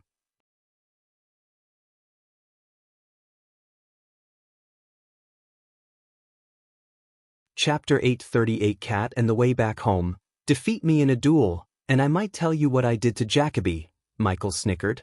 Thelv and Taskin froze when they felt the stillness in the air. Something was about to go down, and they felt it in every fiber of their being. Michael swayed to the side and bent his back as he heard the twang of a bow string. An arrow flew above Michael's head and struck the tree behind him. Michael looked up to see the Black Panther on the tree branch. In a blink of an eye, the Black Panther managed to leap onto the branch, getting a higher ground to attack Michael with his bow. The Black Panther nimble jumped to another branch. Then he descended to a lower branch and swung himself to another tree. His movements were graceful, so Michael could tell he had years of training. Michael drew his sword and deflected the arrows without breaking a sweat. Seeing the arrows causing no harm to him, the Black Panther rolled down from the tree and dashed at Michael. Michael jumped in the air before the Black Panther could cut his throat with the arrow he was about to fire. Then, the Black Panther took out a pair of jade daggers. He quickly changed course after his initial attack failed. With speed beyond anything or anyone Thelv and Taskin witnessed, the Black Panther lunged at Michael. The serrated edge of the blade grazed Michael's shoulder, but the knife barely cut the skin for the blood to seep through. Then it was Michael's turn. Michael brought down the black sword toward the top of the Black Panther's head. He quickly raised his daggers in an X above his head to block the black sword. But the Black Panther knew how sharp and strong the black sword was. He quickly, almost at the speed of lightning, deflected the sword using the daggers. Then, Michael swung his left fist at the Black Panther's face. He had to bring down his hand to block his fist. As Michael expected, the Black Panther instinctively lowered his hand to block the fist. Before the panther could cut Michael's fist with his dagger, Michael swung the black sword, nicking the side of his face. Then, Michael lashed out and kicked the panther's knee. Sit! The panther hissed in pain. Without giving the panther time to retaliate, Michael dashed at the Black Panther, slamming him against the tree behind. The entire tree shuddered, shedding half of its sparkling leaves. Any weak man would have had his ribs crushed by sheer force. However, the beast men were built differently. They were far stronger, faster, and more agile compared to humans. Even when he was slammed against the tree, the Black Panther managed to flick his dagger, cutting Michael in the wrist. The sharp pain caused Michael to lose grip on the black sword. It flew away from Michael and landed on the ground with a thud.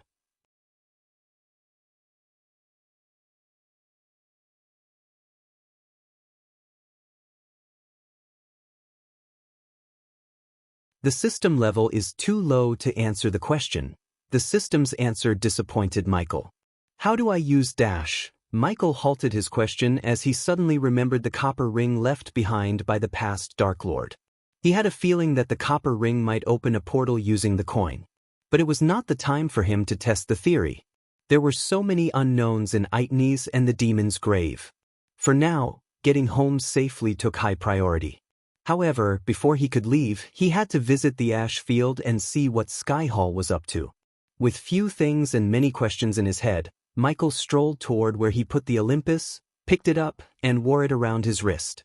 The Olympus was not the only thing he picked from the ground. He also picked up the arrows left behind by the panther, who was called the cat by his people. You can come down, Michael said to Thelv and Taskin. After wearing the Olympus, Michael just raised his hand as the black sword that slipped off his hand flew straight back to his hand. Now that was one of the many people I have to kill back on my world, Michael said to the wood elves with a calm smile.